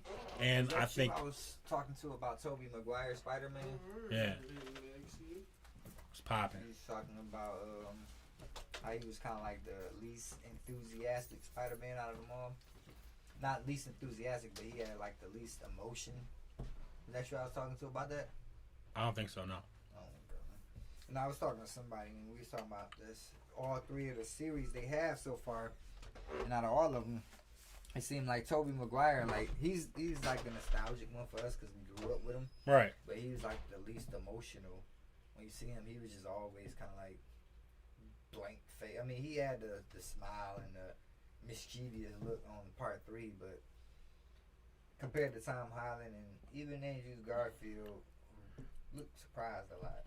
I viewed it as Tobey Maguire as old Spider-Man. Like he's been through some shit. So you probably won't see a lot of range of emotions because he's no, not in this Spider-Man movie. I'm talking about even in his movies, his emotion. I'm talking about comparing emotions from all 3 series. Oh, Watching all 3 of the characters, he has the least amount of emotion he put into his character compared. I don't think so. Andrew Garfield, and so you think He had good range of emotions, being scared, angry. I remember seeing scenes of him crying. We know Peter Parker in the comic books. Well, Peter Parker in the comic books would be similar to Andrew Garfield's because Peter Parker in the comic books, even though he was smart, he wasn't really the nerdy type. Even though he wore glasses and everything, he wouldn't be your typical nerd. Mm-hmm. Like he'd be interested in other things. He was quick to anger, like a teenager would be. Right. So and he would get into fights, but he was also really smart. So he was very similar to probably out of the 3, I would say Andrew Garfield, maybe Tom Holland, but probably not Tom Holland because Tom Holland was a little bit his variation of Peter Parker was a little bit more like nervous teenager, like but Peter Parker wasn't like that, like in the comic books. Like even after he got the Spider-Man powers, even after he got the powers. Oh shit, my bad. Even after he got the powers, like he was all about doing things on his own and not really worried about it. It wasn't until he got that quote from Uncle Ben. But even then, like Spider-Man was like, yo, if anybody, cause some harm to my family or try to use them against me, I'm gonna punk them out. Like I remember once everybody talks about this one scene with Peter Parker where everybody found out, I think it was after the Civil War, people found out who Peter Parker was because Iron Man showed off his identity or he revealed his identity or whatever. And Kingpin sent somebody to assassinate Peter, but they ended up shooting Aunt May. So she's in the hospital. Spider-Man shows up and he beats the brakes off of Kingpin in front of everybody. And just to let him know, he's like, yo, I was holding back all those times I was fighting you. I will fuck you up. And he told her, like, if she dies, I'm coming back and filling your lungs with wet fluid. I was like, yo. I remember that. I was like, that's the coldest thing I've ever seen in my life. But yeah. So, I mean, I would say he's more similar to Andrew Garfield out of anybody. Yeah, it's interesting. I forgot who I was just talking to about that shit then. We were literally just talking about that. And it was just saying just like on the range of emotions and actually being a character, Tobey Maguire had the most concealed and like quiet less emotional than everybody. Like you see Tom Holland's emotions the most. Like he's frantic and most. That scene with the Green Goblin was the best scene to me because he was about that action. Inside the building. No, like at the Statue of Liberty at the end. Oh, okay, yeah. Like I like the scene that he did. He was like, "No, I'm here to kill you." Like, and I was like, I believe him. Like he was ready. I was like, "Yo." Yeah, definitely. And that was like one of my favorite scenes outside of the Peter banter. That was too funny. Yeah, that shit. Yeah, they had a couple moments where it was in the movie. It was pretty dope, man. But I ain't gonna spoil too much for the people that haven't seen it just yet. I just know out of all three of the Spider-Mans, man, they did have different aspects in each one that was good. That like I don't know. I think they did a good job on this last movie though. But I've been hearing something about Andrew Garfield getting another movie as well though. Fans are wanting it. Fans want Andrew Garfield to have a third movie, and they want Tobey Maguire to have Spider-Man 4 come out. And there's been rumblings that might be in the works. But why both? How both? Because they've introduced the multiverse, so now it's like it's available now. So, and on top of that, Sony could be like, "Ooh, more money opportunity," but people are gonna go see it. But it's not going to last long. What they have now is good. They should keep what they have now and then let it linger. See how long that demand lasts. Because if they just asking for it now because they just dropped a movie, of course people are going to want to see another movie from them. Because it was a lot of shit that like came full circle in this last movie. Yeah. But I don't think in a long run that's going to be a lasting thing. Like I think if they drop another Tobey Maguire and Andrew Garfield movie and not have all three of them in it, or like make it made by Marvel, like if Fox, like if Sony make this shit, Fox is made by Sony's selfish. They're gonna do it on their own. Yeah, so if that happens, it's I don't think it's gonna be the outcome that the fans are thinking that they gonna get. Right. I agree. Actually, I agree. So they should not do that. Or I think if anything, they should just make it like they just did. Make Into the Multiverse thing, like Into the Spider-Verse, the third one, a live action again. Like do that. Yeah, there's a lot of opportunity to, because since the multiverse got introduced anyway, I'm pretty sure they're gonna do an Into the Spider-Verse movie sometime in the future. Yeah. And they're probably gonna bring Andrew Garfield and maybe a Miles Morales come out. Although that's what we thinking. I wonder how they're gonna. How do you think they're gonna introduce Miles Morales to the MCU?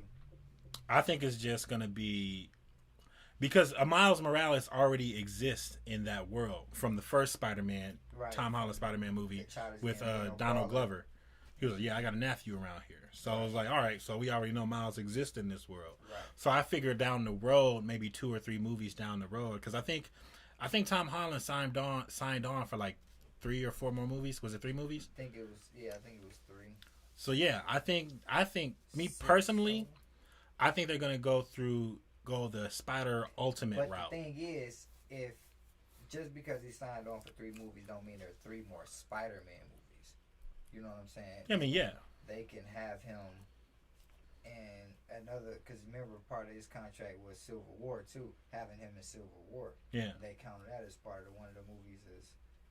Well, I thought he signed on for more to do more movies. Yeah, I know, but because I think him and Zendaya are actually a thing now. Yeah, but I don't know if there are going to be solo movies. Like, I think there are only going to be 1 or 2 more Spider-Man movies, and then he's going to be in another collaborative movie with the Guardians of the Galaxy or Avengers or whatever, Iron Wars or whatever the fuck the next.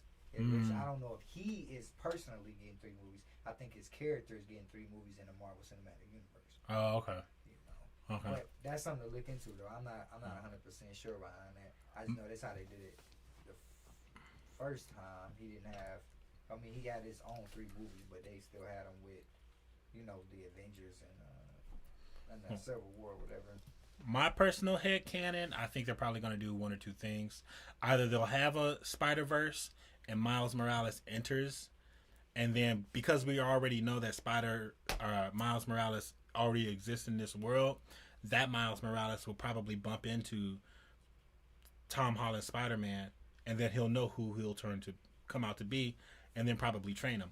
Or they won't do that, and they'll still do that thing, and probably eventually, maybe 2 or 3 movies down, they'll do the Ultimate Spider-Man route and kill off Peter Parker, and since Miles is young, they'll have him be the replacement Spider-Man to do movies. That's what I was thinking, but I don't think they're gonna kill him. I think him and it's gonna be something that happens after this Doctor Strange movie, to where him and Zendaya is like they know each other in the Marvel universe again. Ted's probably gonna become a sorcerer or a hobgoblin or whatever the fuck, because everybody's speculating on that shit. I think Ted, whatever the fuck his name is, I think he's gonna have a different role. Yeah, I think he'll probably be just a sorcerer, and then that'll be it. Think so? I think that's it. Like I don't. Like he said he. I think I think what you say. Somebody said in the comments that he turned out to be the Hobgoblin. Yeah. I don't really think they're gonna go there. I don't think they're gonna go that route, because I think if they did, they would have had some kind of clue that would have made it in this movie. It would have just been better that way. Yeah. In my opinion, but I do think he is gonna be end up being like a sorcerer, training sorcerer, or something like that. After this Doctor Strange, probably work under Wong. Shouts out to Wong, best sorcerer exactly. That's exactly what I was thinking. Hopefully after this Doctor Strange movie, because I know you've seen the trailer for that Doctor Strange. That Doctor Strange movie went crazy. Man, I was like, yo. I think this is about to be better than fucking Spider-Man. I think so too, because I had seen the What If series, so I'm like, oh. Yeah. Only reason why it wouldn't outperform it is because a lot of people didn't know Doctor Strange until he was here into the MCU. Right. Even though he was mentioned in Tobey Maguire's Spider-Man, you remember that when they was trying to find a name for Doc Ock? It's like Doctor Strange. Oh, it's nice, but it's already taken. Oh yeah. I remember that. So okay. That's what had me thinking. I'm like, damn, what if Tobey Maguire's Spider-Man show up in Multiverse of Madness with Doctor Strange? Because he was mentioned, but I'm like, nah. They had nothing to do with Doctor Strange back then. It was just giving a nod. That was just having some fun. Yeah. I'm like, shit. Still, a lot of. They have a lot of different comic books, and you know how they be making these movies with like side stories, like with the Wolverine and X-Men. They did a whole bunch of stupid shit with X-Men. Mm-hmm.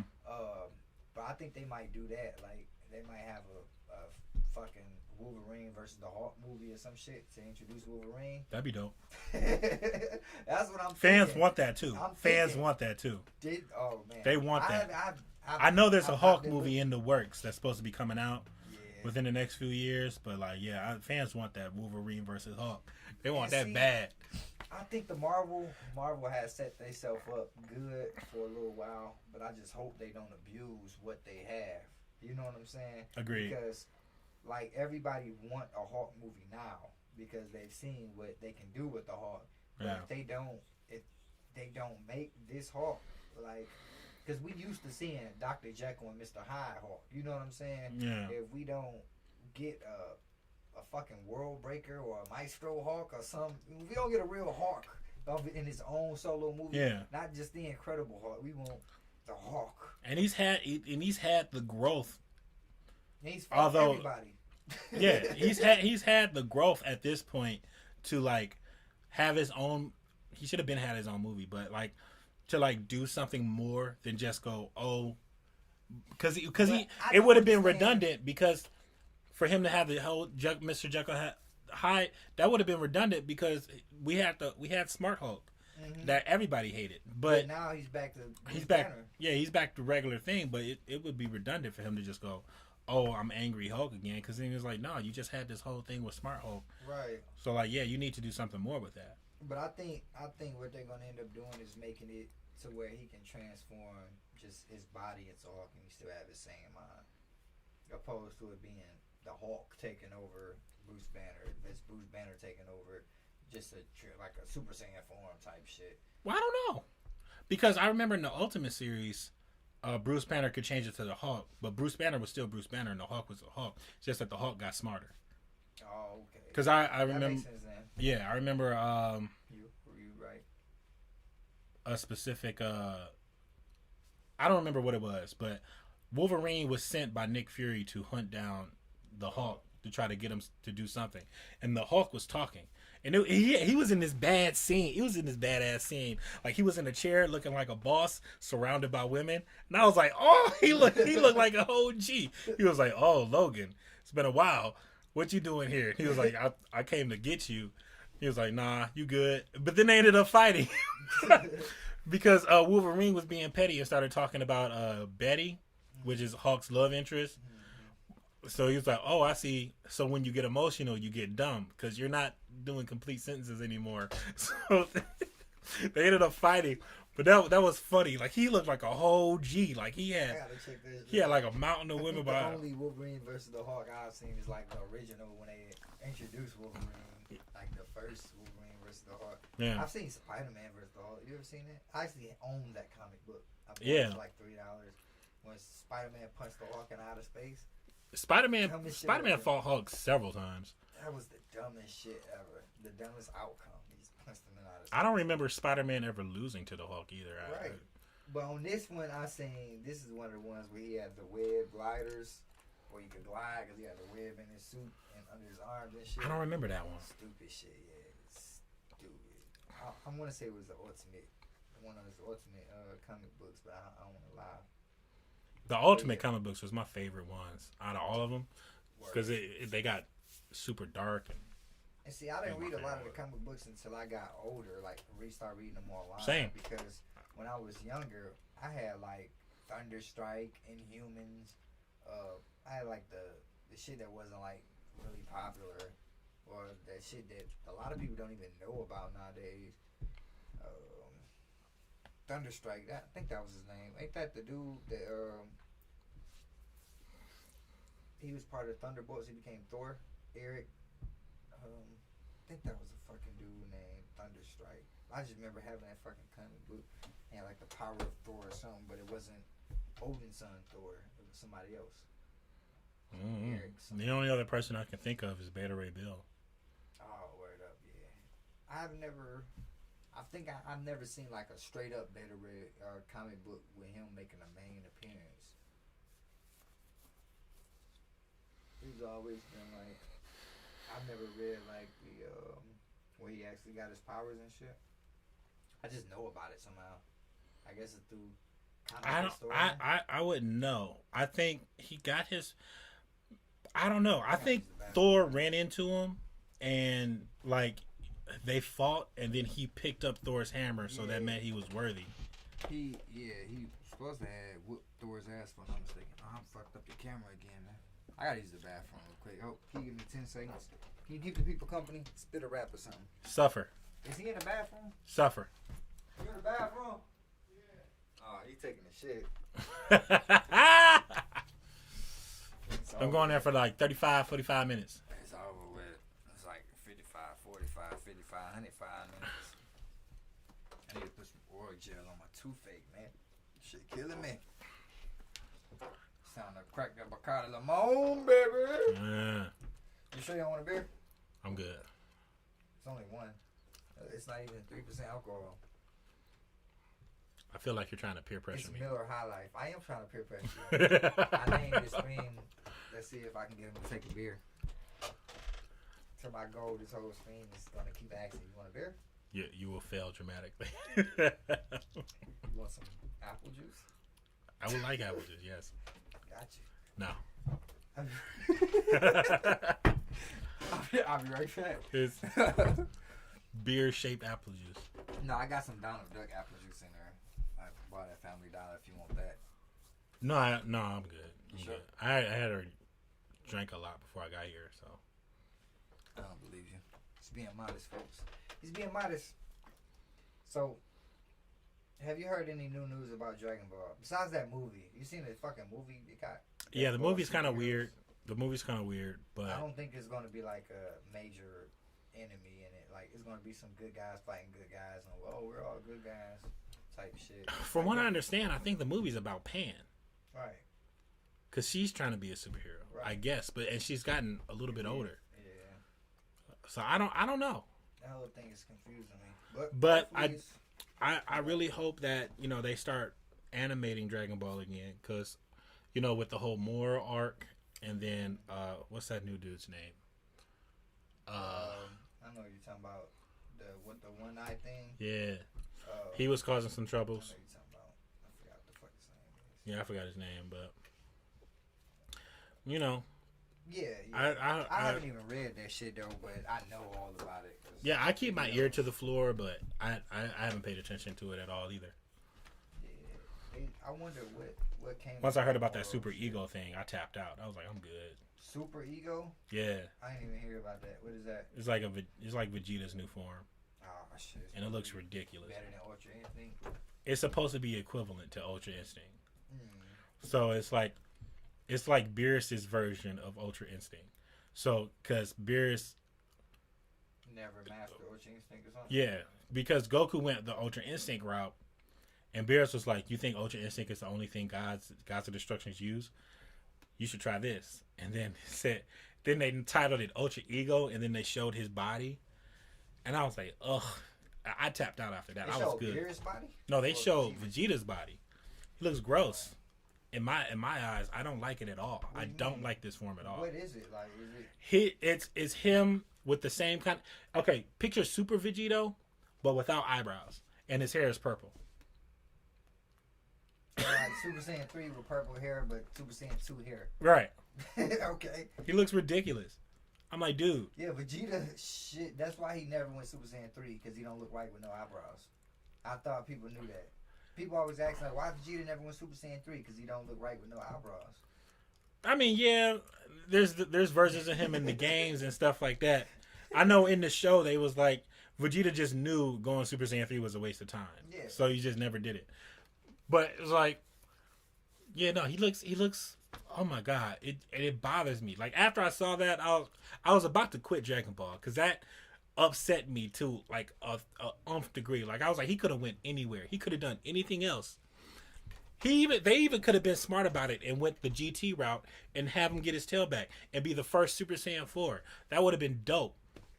I was like, this is the worst thing I've ever seen in my life. I was like, oh my god. So he just dangling out here. God damn it! Now I gotta go get my charger. Man, what the fuck? Yeah, that's weird, bro. I don't think I'm liking that too much either. I'm hearing it. But I mean, Vegeta, my favorite character in Dragon Ball. So Yeah, no, he's mine too. I like him a lot. It's just I wish they just give him a fair shake. yeah, but they can't though, because he's like the secondary character. When have the secondary character ever got a fair shake? People in One Piece.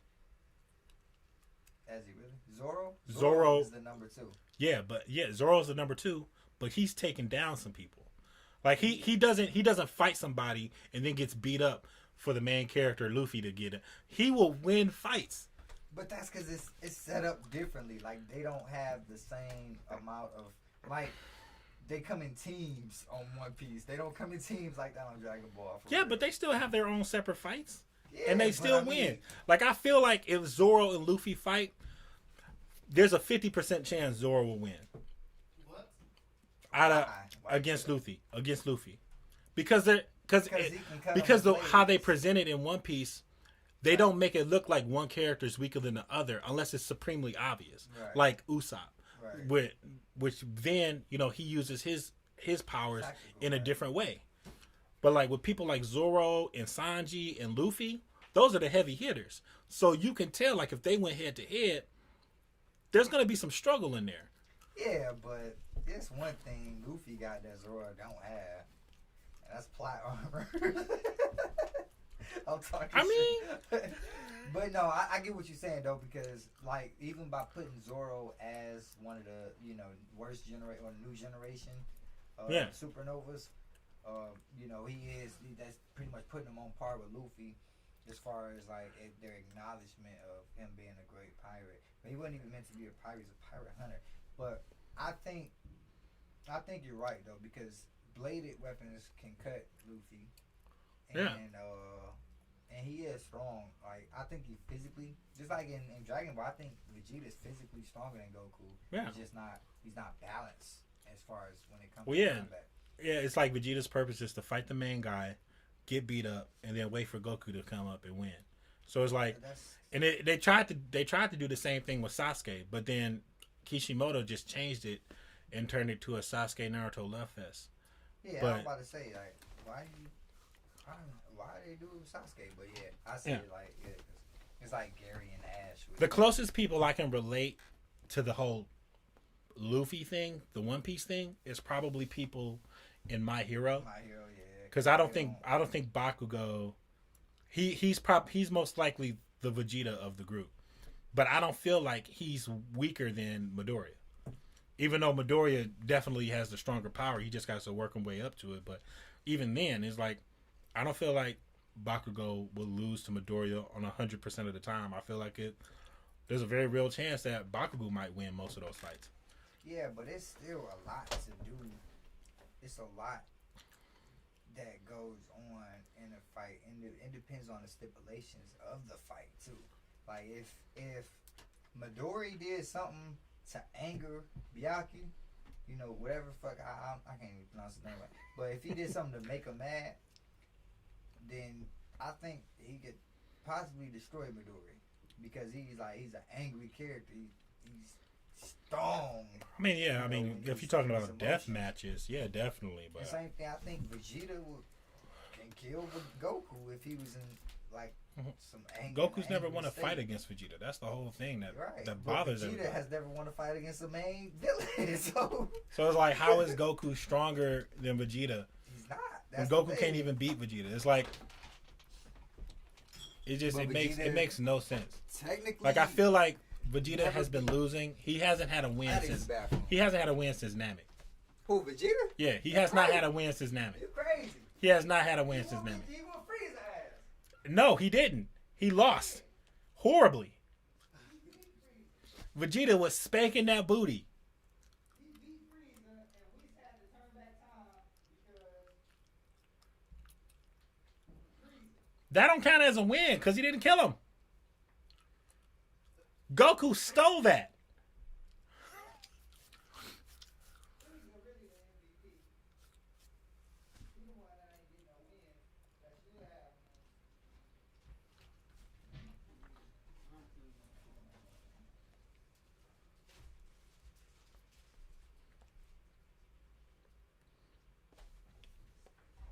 Zoro beat Luffy.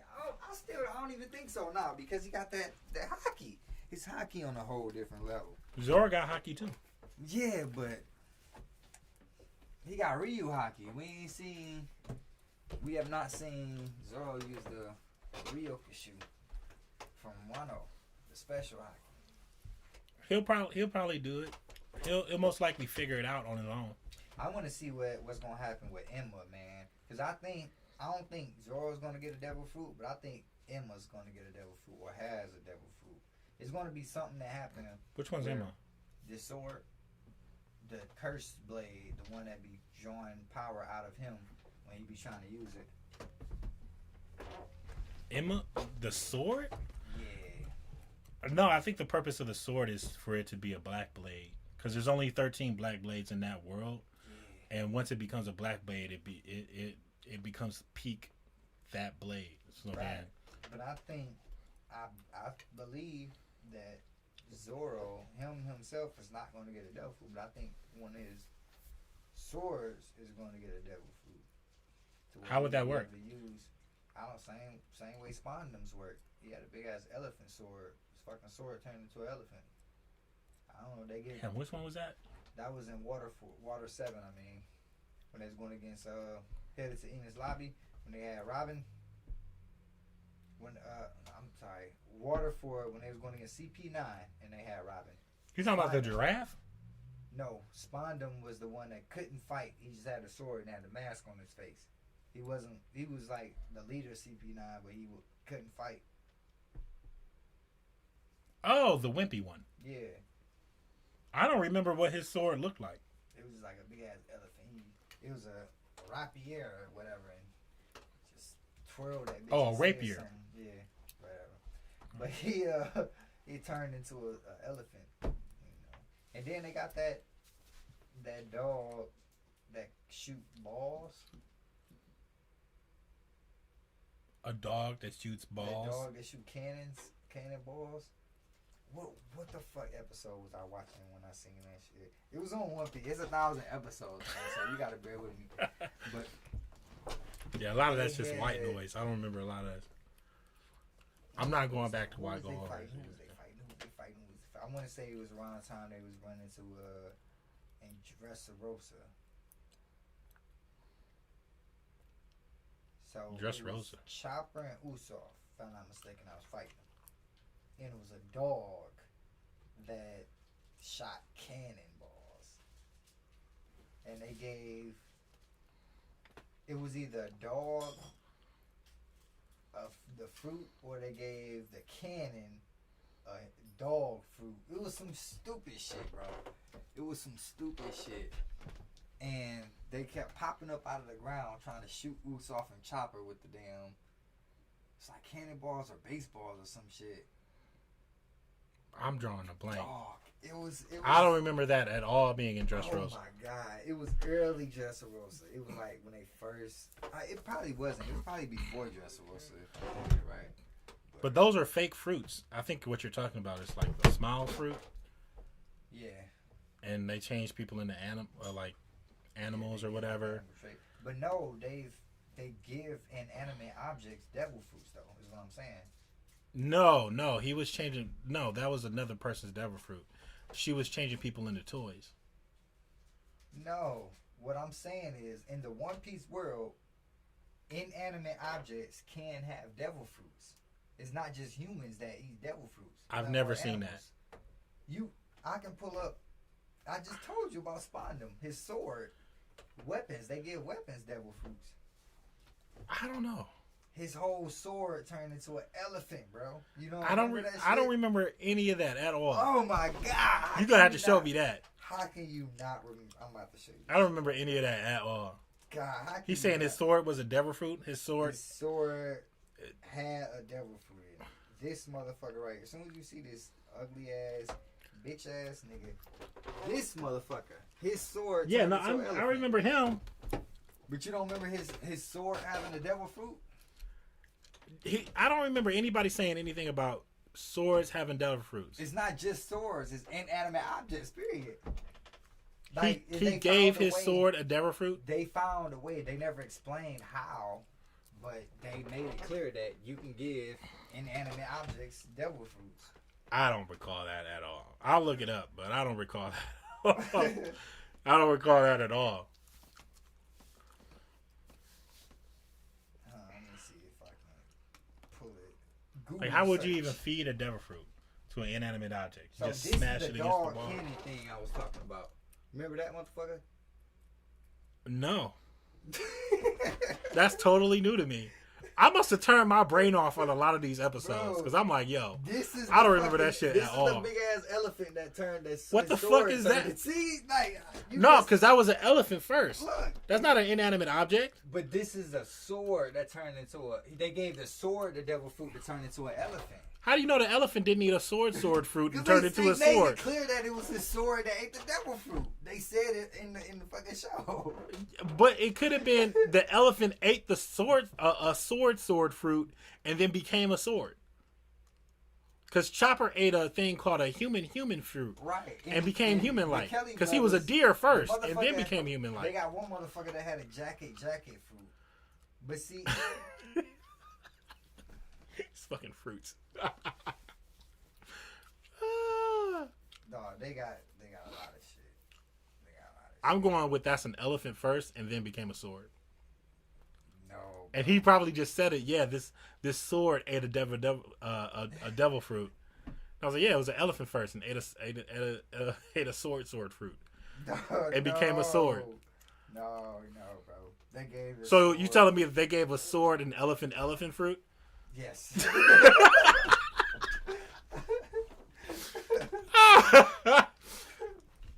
That'll make no sense, bro. So this one, the dog fruit, the Inu no Mi, is called the dog fruit, and they gave it to a bazooka. Get the fuck out of here. Bro. Let me see that. I don't believe you.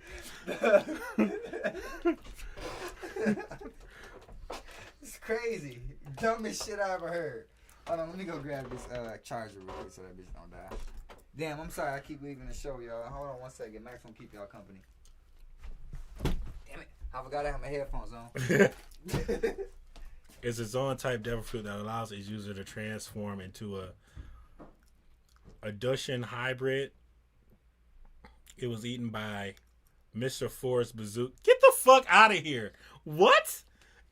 Mr. Forrest Bazooka. What?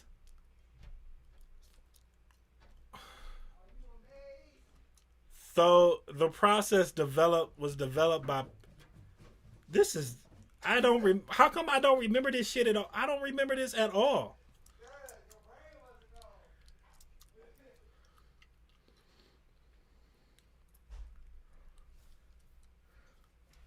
It's a fruit that gives users the strength of a dog. In the case of Mr. Forrest Gun, the fruit's most major strength is that it was given life, otherwise to an inanimate Get the fuck. What? See? I have never heard this.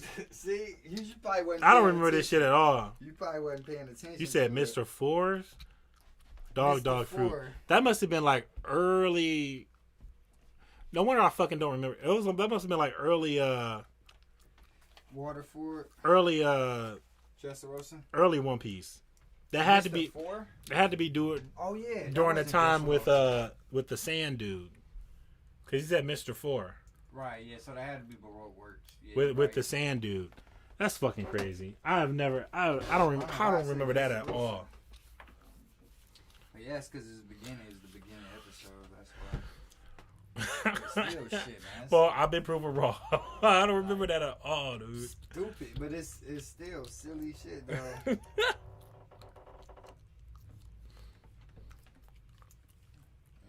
My bazooka ate a dog. How does it even eat it? What did he do? Did he shove it in the bazooka and try to blow it up, and it absorbed it instead? Maybe he Maybe no, that's too much thinking. I don't want to know. I don't want to know. Yeah. One Piece is weird, but it's like I'm in it. Like I need closure at this point because you're 1,000 episodes in. Like bruh, like you. My main thing is I want to know where the fuck the devil fruits come from.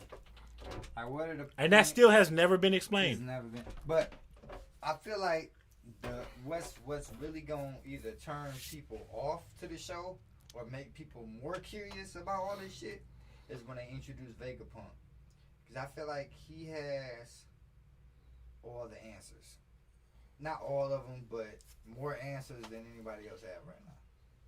Well, yeah, I can see that. The only motherfucker that been able to replicate fruit, like duplicate fruits. Or make They've had a fruits bunch of own. people that have worked with Vegapunk, but it's no one has. I don't think he's ever been introduced, but there's been people who have worked with Yeah, him. because like Judge, you got Caesar Clown, you got King, all them motherfuckers. Yeah, Hogback. It's crazy. yeah, that Halloween dude. Harold Lake. Yeah. I don't know. What's your favorite arc of One Piece? My favorite arc. I'm going to circle. My favorite arc is probably My favorite arc is probably. What's that one? It was probably Marineford, because I think at the end. Hey Chris, there's some beer in there if you want to grab one. Some beer in the refrigerator. There's some beer in the refrigerator. I don't know why I got it, Mike. It's some beer in the refrigerator if you want to grab one. My bad. I think at the end, because there aren't a lot of animes that can get me emotionally invested, that can get me emotionally to tear up and stuff like that. Right. So that whole thing with the boat, that's probably not the boat, with the ship of it sinking and the spirit of the ship was talking to the crew. I was like, damn, I'm sad, because it's like you had this whole journey with the Mary, and then is about to die.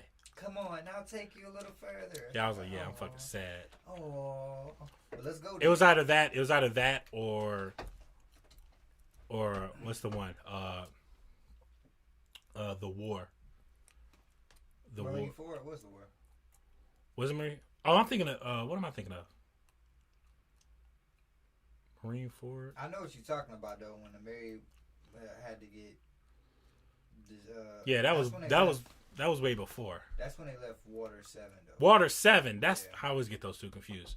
But Yeah. yeah, no, the Marine 4 was crazy too. The whole thing with Ace's brother. Yeah, Because that's I why remember how smiled. excited you got when he freed Ace. You was like, yeah, let's Yeah, go. when you said that, I smiled because I'm like, that's when anybody that say they don't watch One Piece, I always put on Marine 4 episodes when they're around. Yeah. But I just watch the fucking Marine 4 saga, and after like 2 or 3 episodes, like, what's this One Piece? Like, yeah, this shit's sweet, ain't it? Yeah, everybody's scrapping. Like, yeah, motherfucker. If only you knew.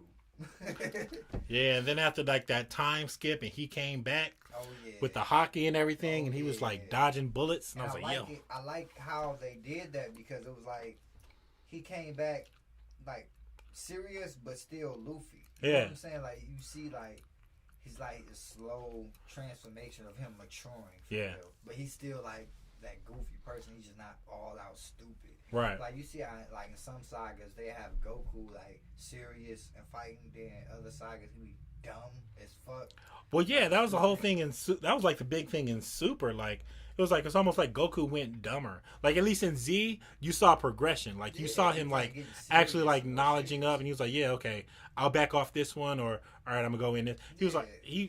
in Super, he looked like he was like a whole 6-year-old all over again. It was like, Yeah, dude, and at first when people would start saying that shit, I started thinking, I'm like, well, maybe it's because the whole thing was them training a base form. So if they train a base form, their transformations get better. Maybe they just knew how strong they were, like just by sizing. Because a lot of fights they went into, they were just in base form. yeah, You know? And then you see at some points in tournament of power, they would automatically power up to Super Saiyan to fight certain people. You know what I'm saying? Like they knew what the fuck they was doing, but at the same time, yeah, I don't like how they done that shit down. They just made motherfuckers stupid. oh yeah, that's crazy. Yeah. And then yeah, it was a lot of little stuff, but ultimately I enjoyed Super more than I got more stuff I enjoyed about it than I want to nitpick about it. You know what I'm saying? Yeah, It gave me enough closure. I just wish it keep going like they was faster on bringing it to life, bringing it back. yeah. I know Toriyama's supposed to be passing on the mantle to I forget his fucking name. It's not But- Oda or Mata or what the fuck I say Mata. Nah, he's passing on to mantle to someone who's been he's been working with Toriyama for a while, but Toriyama was just like the main guy who just he will write the script and then pass it over. But I think he's about to just retire totally and give it all to the other guy. And he knows Dragon Ball so much. Like he's the guy who made Dragon Ball AF. Okay. So I think after that things will start being different for Dragon Ball, but Hell yeah. we'll see. So he made Dragon Ball AF and then started working for Akira Tori, or he was working for him while he was making it? No, he made it first, and then Toriyama noticed it and picked him up because he said out of all the, I think in one interview Toriyama was like, out of all of the Dragon Ball art that I've seen that wasn't made by me, his was the closest one. So I feel like if I retire, there wouldn't be much of a change. So I'm okay with him taking the mantle. And I was like, oh, okay, that's pretty dope. Because I remember Dragon Ball AF was being like super crazy. Like, yeah. That's why I just asked that. I'm like, damn. So he approved of that shit. So I'm like, that's kind of canon, then. Yeah. It's like a multiverse thing. It's canon. It could be. Say no. It could be. But yeah. Yeah, that's very interesting though. I like the idea of passing the mantle opposed to just killing it. You know, just killing the light, Yeah. not letting it go any further. And I want my kids to kind of grow up on some of the same things that I grew up on. You know, it's little stuff, but one second. I'll keep the live stream going. Let me just say this real quick. We've been pushing this stream for about almost 3 hours now. Oh, really? Doesn't feel like it. They don't. It's good though. It's cool. Want some snacks? Do I want snacks? No, I'm gonna stop at a gas station on the way home or something. I don't really have much, but I got some cereal bars, got some Jello. Nah, I'm good. I am about to roll up again. We got 1 more hour to the New Year's, man. You know what's about to happen. I appreciate you coming through, man. This nigga Zoe said he was coming, but obviously not with his bitch ass.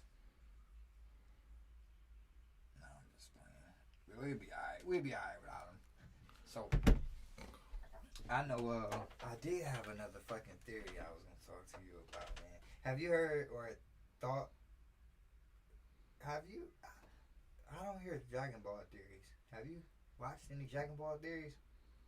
That's weird. I've seen theories about everything, but I've never watched the Dragon Ball theories. Yeah, I've seen Dragon Ball theories. It's before this whole Ultra Ego thing happened. The last theory I heard was because Beerus was like, I can show you some different shit. Mm-hmm. And a lot of people had their own theories about Vegeta going his own route. That's not Ultra Instinct, like copying Goku or whatever. And there was a bunch of different theories about, making Vegeta God of Destruction or like prepping him for that. Okay, I did see something. Or something to that effect. Some people had theories like what I said about the whole Super Saiyan 4 thing. Him being the Prince of all Saiyans, going his own route, regrowing his tail, and then going through that route and being the first Super Saiyan 4, which I thought would have been dope. But yeah, that was the last theory I heard about Dragon Ball. Mostly I hear what ifs.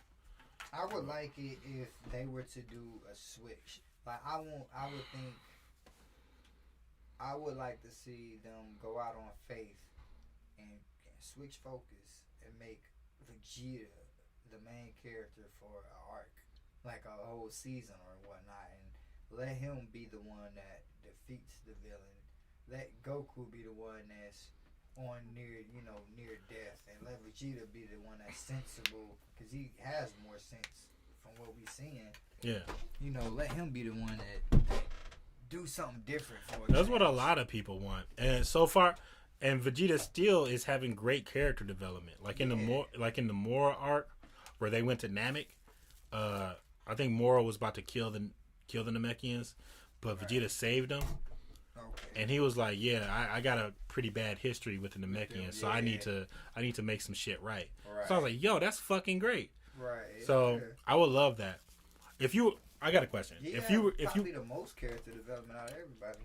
Yeah, out of everybody, he's still growing as a character, which is amazing to me. Because even when you watching a Buu arc in Dragon Ball Super, you kind of see like him, even his family values, they haven't changed necessarily, but they've got stronger. Yeah. You see how he just for Trunks and Bulma and Kakarot and punched him in the stomach, and knocked him out. Yeah. And then that's my Bulma. Like he'll go some shit about his wife. Right. You touch his wife or his kid, he ready for you. But yeah, no, I got a question for you though. What's up? If you were to change, I guess change.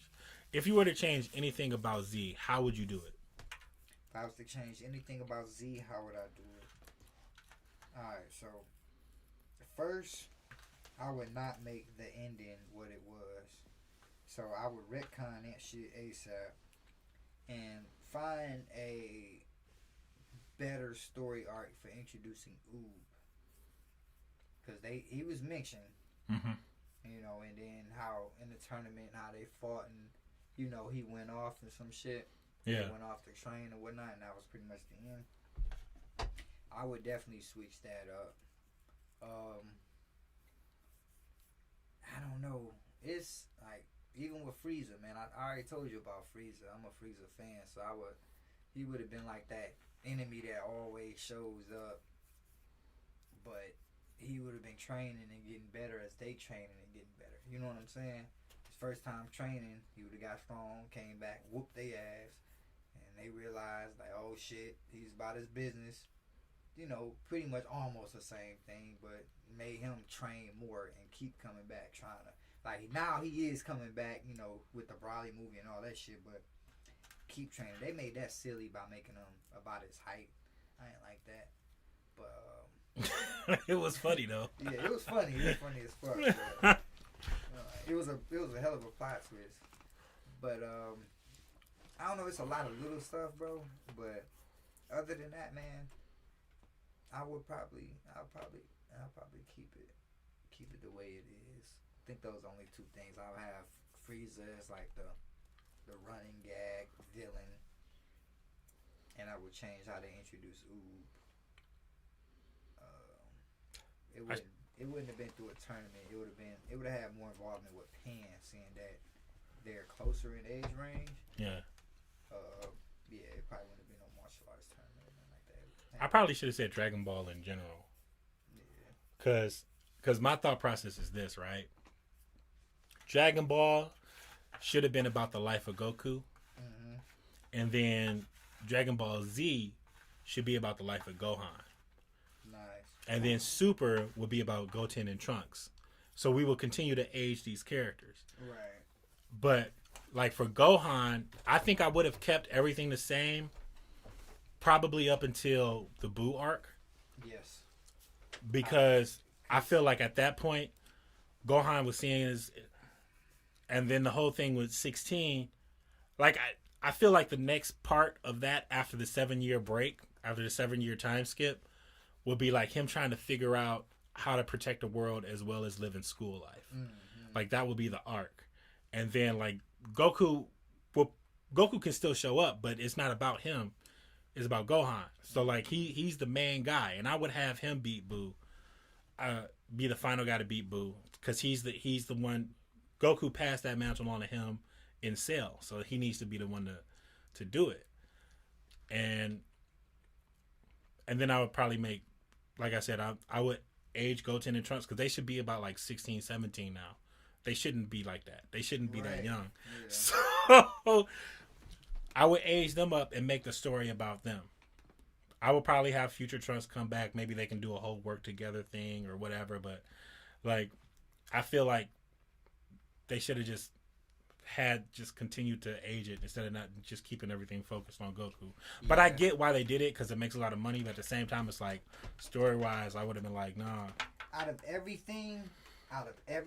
of all of the series, GT, Z, Super, regular Dragon Ball, the thing I think got the least amount of service or got the most disservice or most pleasing satisfaction was the Goten. The whole thing with Goten.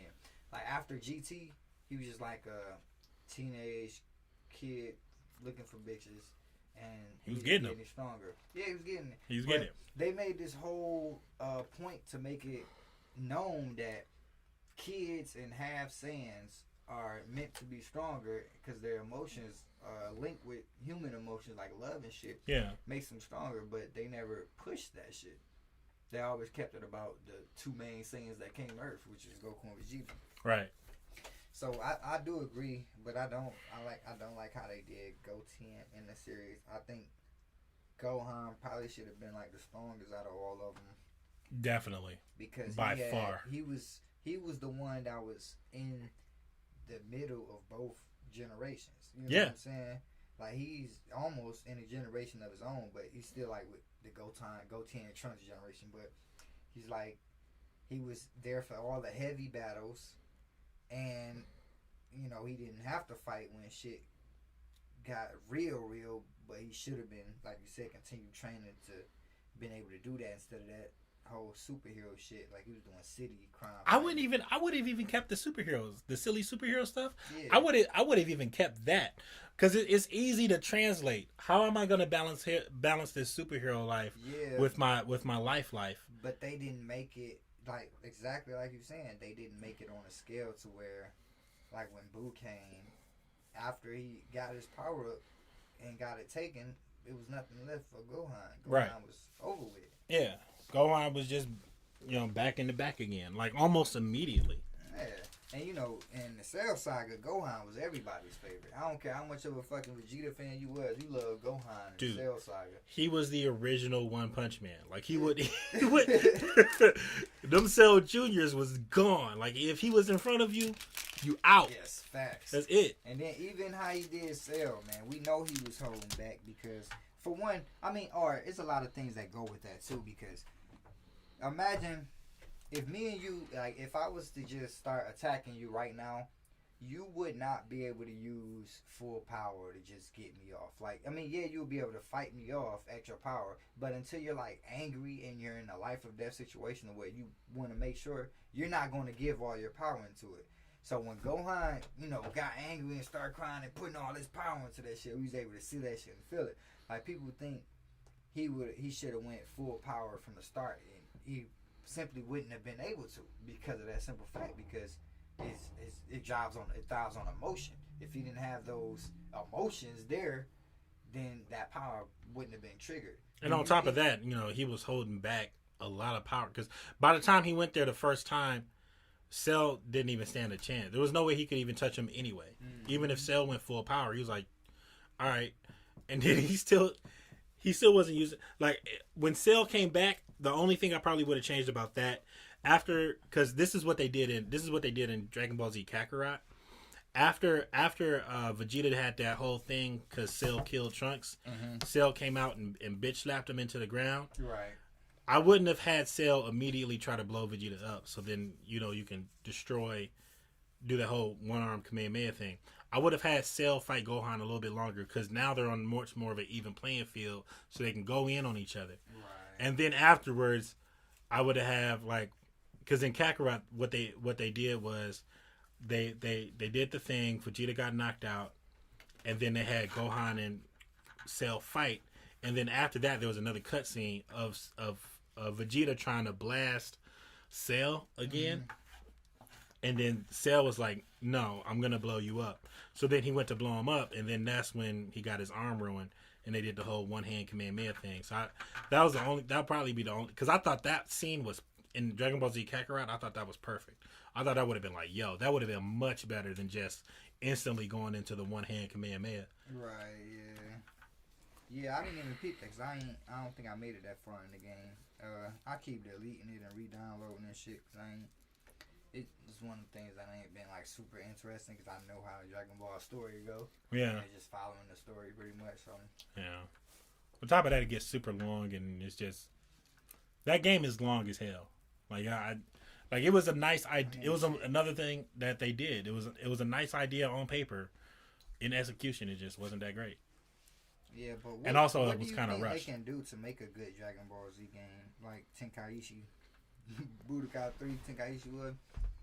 That's what everybody loved. Yeah, I wouldn't be against it. Have another because people were having competitions and stuff like that. So that was almost up there with the Tekkens and the Mortal Kombats and the Street Fighters, because that's how good of a game that was. So I mean, I wouldn't be against it.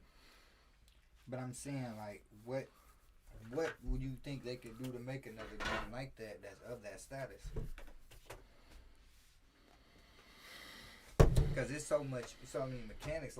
That game was still kind of broken. If you got the upper hand, you can combo somebody from start to finish.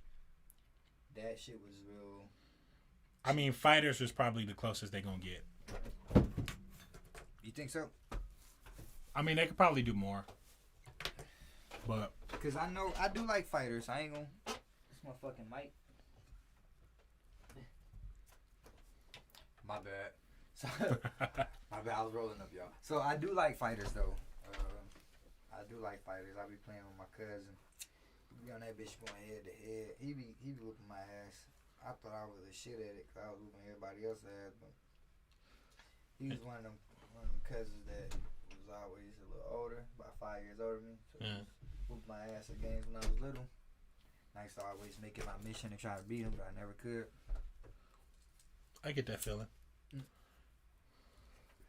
Now I remember when we used to have the Mugen days, when we used to be on Mugen and Tekken and all that shit going head to head. See, that's the whole thing, because you would always get me in Mortal Kombat, but I was the man in Tekken, so it's like it was like a whole little thing. Yeah, Tekken was the shit. Mortal Kombat was always my shit. I've been waiting to play my cousin in that because that's one that we haven't played yet. Because I ain't been able to play it. He don't play it around the sun. But it's he whooped my ass and a lot of shit. When we do We be going at it, but he be getting the win a lot of the time. I think I didn't fell off my fighting game still a little bit. Like I still got like I can still go to houses and whoop people ass, but when I play online, get my ass whooped. Oh yeah, I know I am.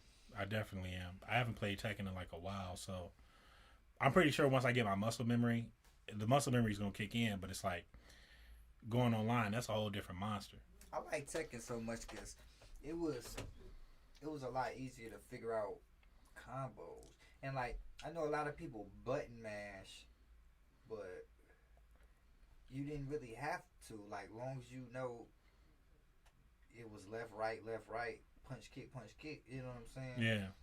And you can just flow different directions with your buttons, then. Yeah. But some people sit there and try to spam square, triangle,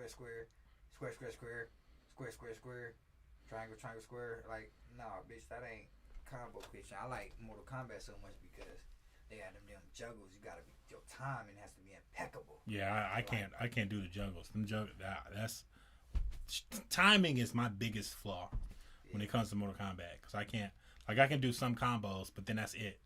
The most I got is like a 10 hit combo, but that's it. Like I can't do like more than that. Word, I'll be shit. Be lucky if I got that for real, because 10 hits is a lot. But I know I got 10 hits before. I know I have. I did all the combo challenges in Dragon Ball Fighter with all the main characters. Yeah.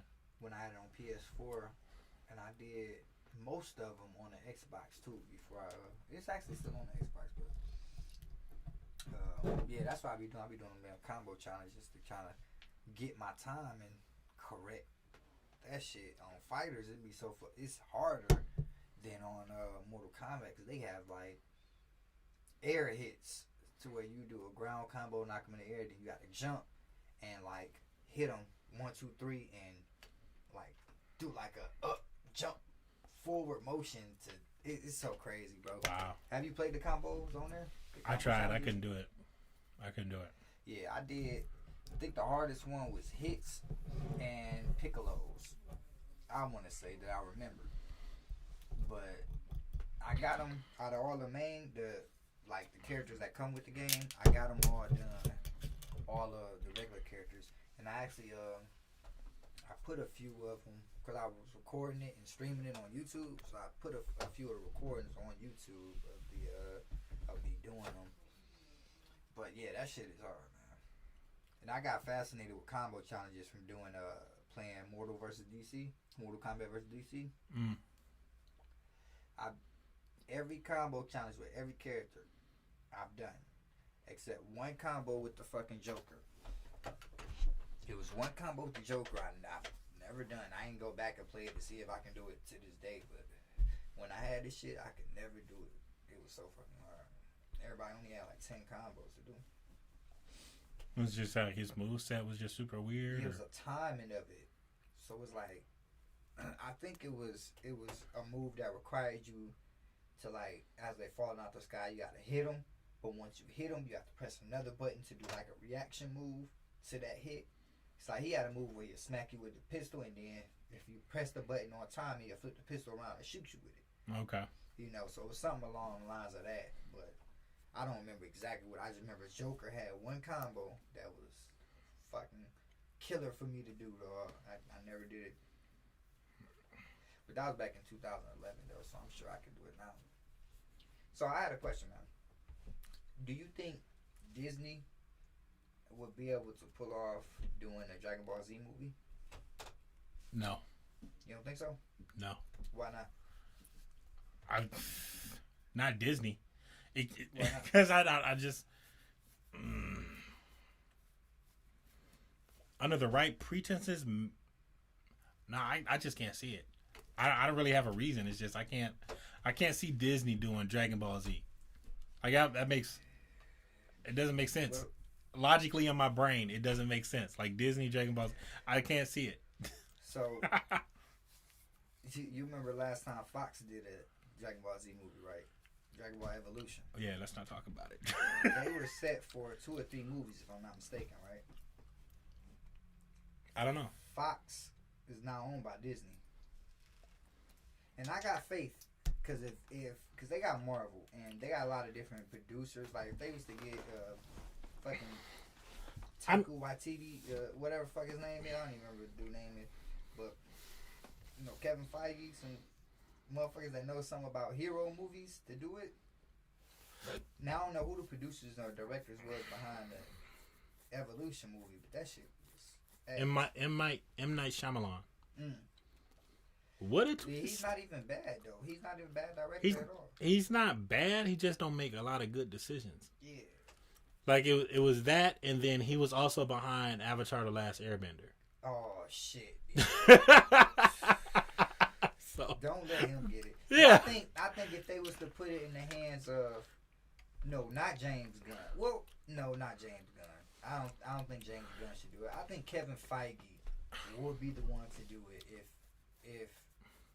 if it was to be done, man. They need Kevin Feige on it. Or Sam Raimi. I don't know, man. I don't know. Think so? I don't think so. Like I would want them to get somebody who really knows Dragon Ball. Like who's almost like a consultant. Difference between writing a script and directing it. You know what I'm saying? The writers, I'm not sure who would be responsible for writing it, but to actually direct it and make sure they're getting the right shots, the right scenes.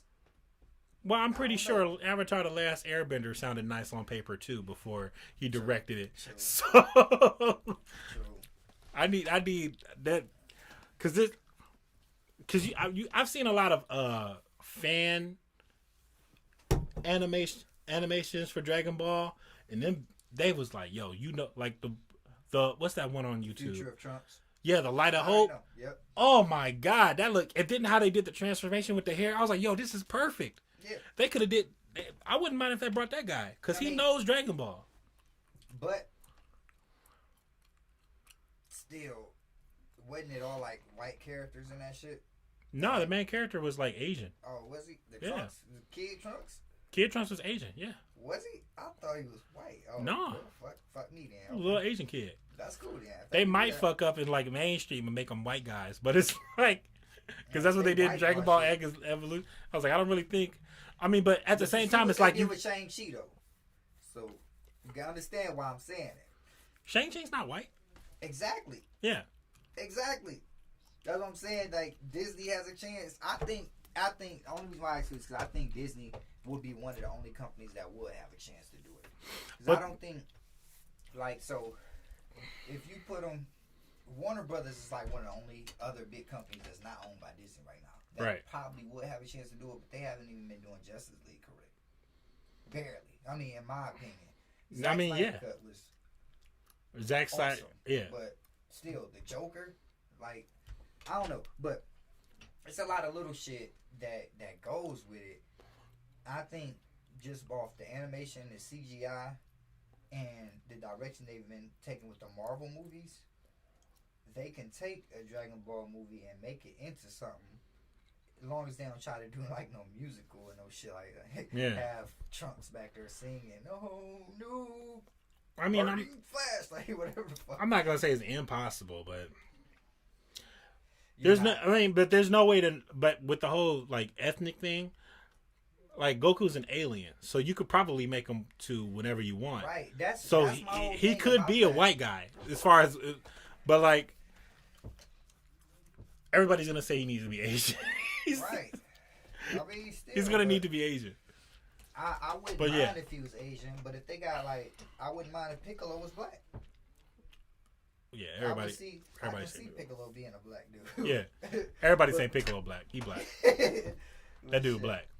But whatever they do, like if they do make Goku white, then Vegeta will have to be white. Trunks will have to be half white, half Asian, whatever Bulma would be. You know what I'm saying? Just make it make sense. Right. Don't have Goku white and then have Gohan Asian, all Asian. Right. And then Chi-Chi like a hood Asian bitch. Yeah. You know what I'm saying? Like that don't make sense to me. Right.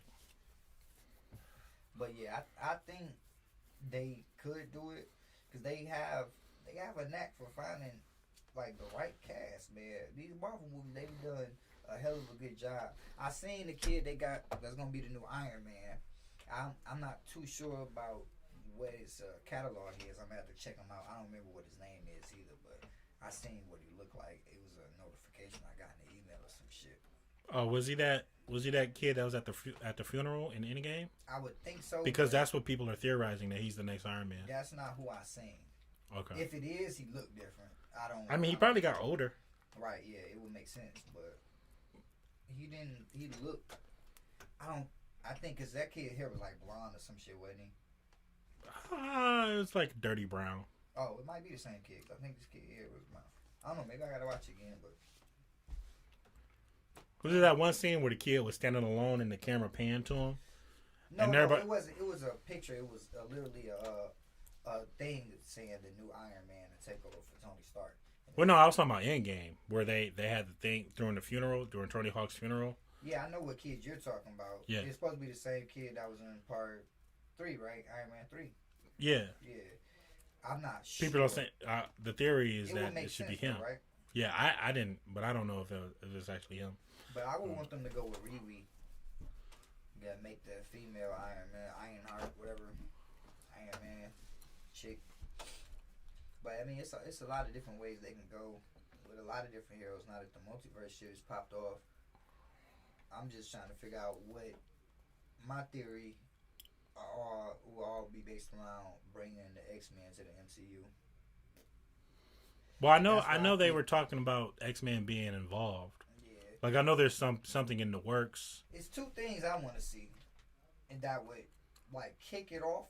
Because they got it lined up, and in their next phase, they have it lined up in the things to do. But I'm saying like to introduce them, like not as necessarily the X-Men, but to start introducing the characters in off movies. Like say if in the Hulk standalone movie, it was a Wolverine versus the Hulk. You know, where they introduced the Wolverine. That'd be cool. Or if they had in the next Captain Marvel movie, they introduced Rogue. You know, in the comic book, Rogue took Captain Marvel's powers and shit. Now, what if they introduce her like that, where Rogue is initially the bad guy to begin it off? You know what I'm saying? And then after whatever happens with the whole multiverse shit and, you know, the X-Men form, whatever the fuck, I don't know. But those two things I would like to see happen. Two things that can introduce, like, two main characters that are in the X-Men and make it relevant. I don't think they're going to make, I think they're going to take Deadpool, but not that same Colossus or Negasonic. I heard rumors of a Deadpool Spider-Man movie supposed to be in the works, or they're talking about it. That makes sense, and it'd be a good way to introduce Venom, because you know Venom was actually with Deadpool before Spider-Man in the comic book. Oh yeah, he was. That'd be a good way to introduce Venom. So I think in the comic books, the alien was supposed to be like a peaceful symbiote at first, right? But then it came into contact with a whole bunch of chaos, and then that's when it went crazy. And then that's when it got attached to Peter. I'm not exactly sure what the nature of it. I don't remember exactly what the nature of it was to make it to have that malicious intent when it got to Eddie Brock. Because when it was with Spider-Man, I don't remember it like wanting to eat brains and shit and all that crazy shit. I don't even remember that aspect in the comic book exactly. It could have been, but I don't. That's not something I remember about Venom in the comic book. That he was eating brains. Is that something that was familiar to you? Well, I don't remember Venom eating people, but he's definitely murdered some people. Yeah, so. murdered people for sure. He's definitely took some people out. But I remember in most of the comic books or like iterations I've seen of Carnage, it's always been like a Venom and Spider-Man versus Carnage. I don't ever particularly remember one taking them down by themselves. But I only remember like one fight offhand when they went against Carnage though. I'm excited for that Venom movie. I'm even excited for the next Spider-Man game, because they introduced Venom in that game too. And I think Kraven the Hunter, which is going to be amazing. I wonder if that's going to be the next villain in the MCU. It could That's the be. only person that, not the only person, but that's one of the main people that ain't been introduced yet. I don't know if it's true or not, but I think in the comics, Craven kills Ned. Hmm. So I didn't know that. that could That's be a interesting. future. I didn't look into it. I just heard it in passing. So I'm not gonna say like it's true or not. I just that's what I heard. That'd be interesting though. That'd be real interesting. I wonder what's gonna happen with this Kang shit. It's so much shit happening in the MCU, and it actually feel like the comic books, bro. Cause it's so much shit that be going on in comic books. Like, Yeah. It's very exciting. Like I think I'm really glad to be alive in this time period because it's like you get to see both. The It's past crazy. And the present coming together. yeah, and you get just like real good movies. There's some down movies here and there, but like most of them are pretty good movies getting done well. So, in your opinion, what's the worst MCU movie right now?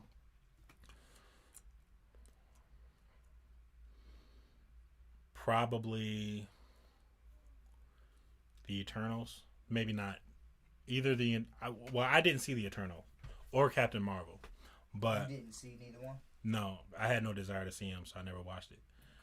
But I would imagine those were being the bad ones because out of the out of the reviews and everybody was like, "Yo, these movies are garbage." But see, all right, let me give you a tip, man. Go into these movies with no expectations because you got to realize they're live iterations of fictional pieces of work. You get what I'm saying? yeah, So, fuck those reviews. Fuck, what you expect to see in a movie. Go into it with a clear blank slate. And I know that's very hard to do, but that is the best way to get the best experience for your own unbiased opinion. when I saw the trailers, I had no interest in the movie. Like I was like, I'm not gonna see this movie. But you understand the importance of their roles in the MCU and other movies, right? Yeah. So it'd be little stuff that you want to see in their movies. So I wouldn't pay money to go see it. I mean, Captain Marvel's on Disney Plus, so I'm pretty sure I can watch it at my leisure. But yeah, Eternals is now 2, I think, or Is it's it? on the coming soon section, so it'll be there soon. I think it's a date on there for when it will be there. But I enjoyed both of them just for the simple fact that I knew who they were. But as far as ranking, yeah, those will probably be the 2 worst. But at the same time, they were something different compared to. well, the Thor movies weren't that great either. Yeah. The second one in particular, and maybe Iron Man 3 will probably rank on the low side, Yeah. or Iron Man 2 too as well. All those are like. But they were like early, like they were still trying to figure shit out. They didn't really start hitting their stride till like Thor, Ragnarok, is when shit started. No, I mean actually, probably Avengers was probably when they started hitting their stride in some. I don't like when you have a superpower enemy going against somebody that has the exact same suit, like a clone of yourself. Like the whole, I didn't like the Winter Soldier too much because it seemed like Captain America fighting itself. Same kind of thing with Black Panther. He was fighting himself. The movie was entertaining as far as everything else was, but just as far as the villains, or I don't feel like they should have been major villains. Like Killmonger, he was a major villain always for Black Panther, but I think Namor probably should have been introduced in the Black Panther movie because they have different aspects for each other. Iron Man, they could have went with any other villain besides Whiplash. He's just really another. That was not a good decision. Not necessarily another Iron Man, but just another person with another powered mechanical suit fighting somebody in a But powered suit. people like that kind of stuff. You know. Yeah. What if Iron Man was evil? So they got to make a nega version of it. Yeah, but see, that's different too because even in the comic books they have different aspects of that. They got different aspects where Iron Man become the Sorcerer Supreme and shit like that. You know what I'm saying? They got shit with Doctor Doom. Like it's all. I mean, it's a lot of legal shit behind it too. And if they have the overall story, Yeah, I got it music activated. So if I say something loud enough, oh shit, I guess not. but yeah, usually it come on. I guess it's not picking up everything I say. Somewhere It's pretty cool. It's pretty cool. I see you look up. Like, what the fuck was that? Yeah. But yeah, Black Panther was a great movie. Don't get me wrong, man. And actually, like all of the movies were pretty good. Black Panther was great. I just didn't like the ending. When you the major fight, I didn't like the ending fight of what? Black Panther. Yeah, because the whole damn near the whole thing was like CGI. Yeah. And it was like it. Black Panther fight. They Panther. Yeah. It was when you seen who was fighting or who the main enemy was. It was no shock factor to the outcome. It was either, because I mean, I don't know. Maybe it's different for anybody else, but I did enjoy the movie. I don't want anybody to get it confused. I love the movie. Yeah. It's just as far as everybody saying that was the best one. I don't necessarily believe that. The best selling, yeah. The actors were awesome. I ain't gonna lie.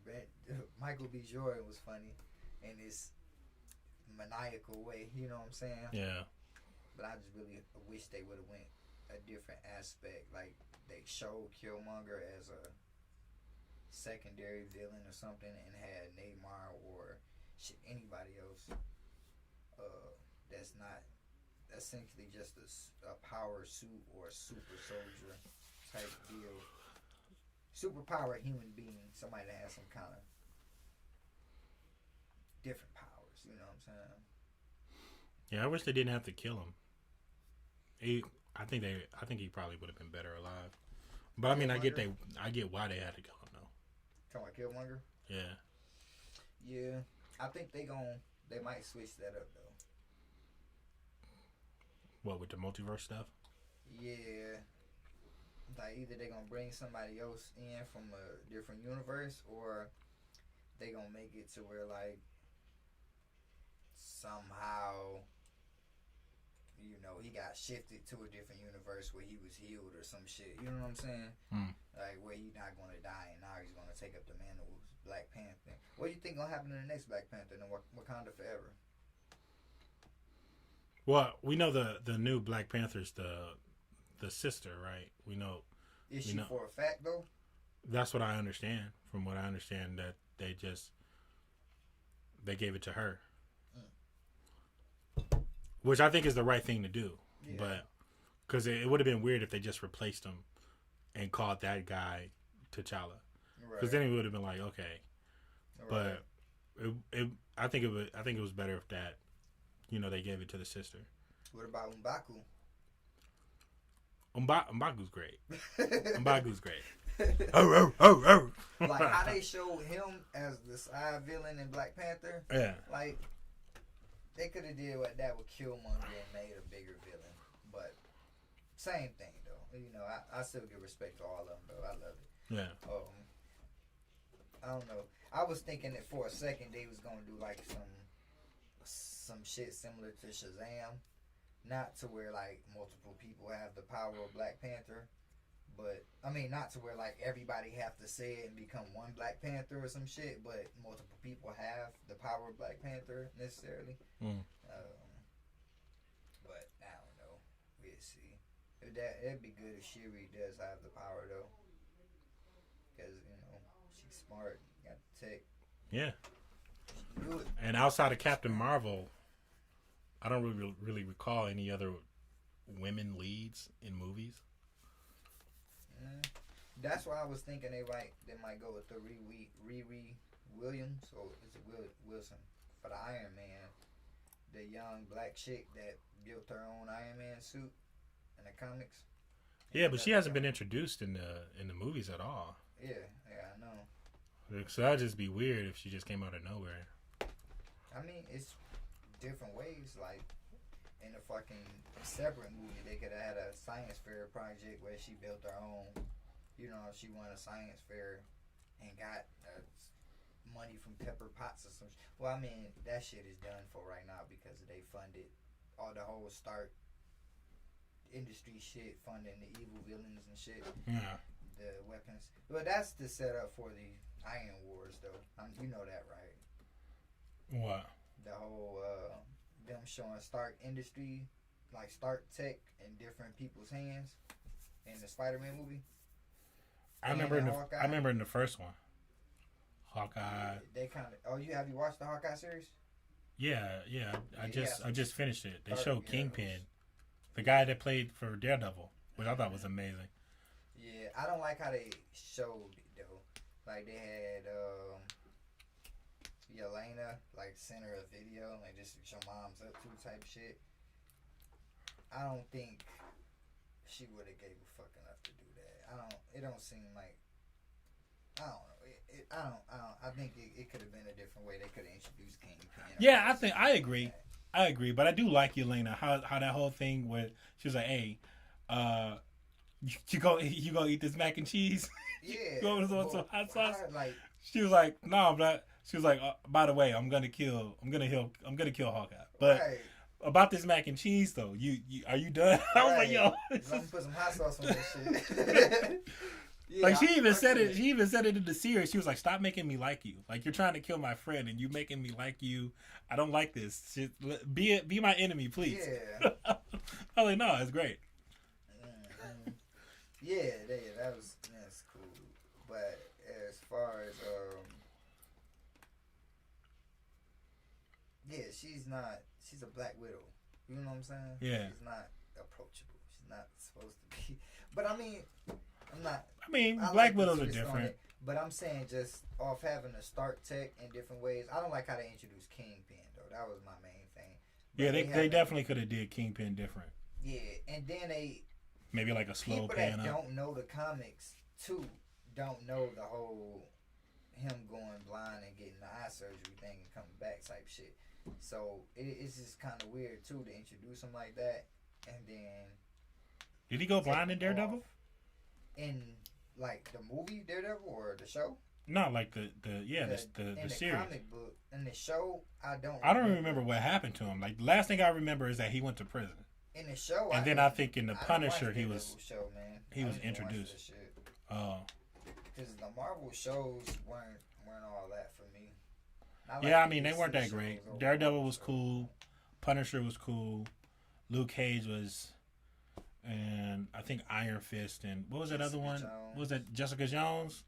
Yeah, them weren't all that great. I watched Luke Cage, Jessica Jones, and Iron Fist, and compared to Iron Fist was whack. Just like watching Flash, man. I ain't like that shit. He just really wasn't my thing. But I don't even fuck with DC like that. But the DC movies can't get right, man. And I only say get right because even though I said go into them with no expectations, it's like you have a little expectation. Like you want to see. God damn it! Like, and it was crazy too because it's like they had. I get it. Like part of me gets it because they didn't want to copy Marvel's blueprint. But at the same time, like you had a blueprint, you could have just introduced each character separately for each movie, and then came up with like a whole Justice League thing. It's already. But it's like Batman, Superman, Justice League. It's already too late to say they can't. Like, it's nothing else. If you don't copy straight from the comic book, only thing you can do is take pieces and make variations. And Marvel has done it already. Yeah. So what else can you do with these comic book characters that people are going to enjoy that's relative to what they're used to, but new? You know what I'm saying? Yeah. That's a weird ass lane to be in. That's true, but like director or writer, even still, you could still do it in like figure it because the whole Justice League movie, you had to waste time building these characters, introducing us to these characters. Exactly.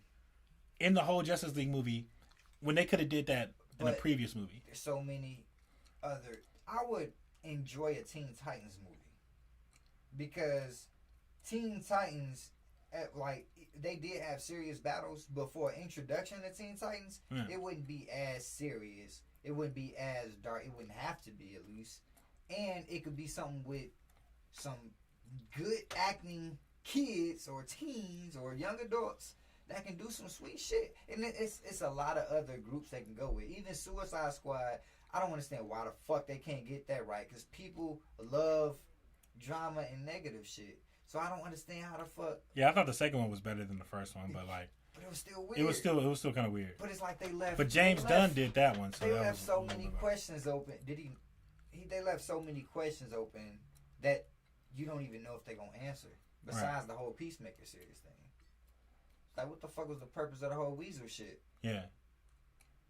Man, it's that, yeah. But I'm gonna wait for DC because there have been so much Batman. I'm a huge fan of Batman. People That's are sick my of Batman. DC. I mean, Batman fans are kind of toxic, but people are getting sick of Batman. It's been so much Batman, and people have been up in the air about it. I've liked a lot of them that have come out. Probably the Michael Keaton one's better. The Tim Burton, should I say?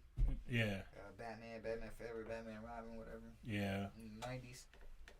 But it was like darker. The whole setting was darker. You know what I'm saying? You got these slummy ass Penguin, Two-Face. They was slums.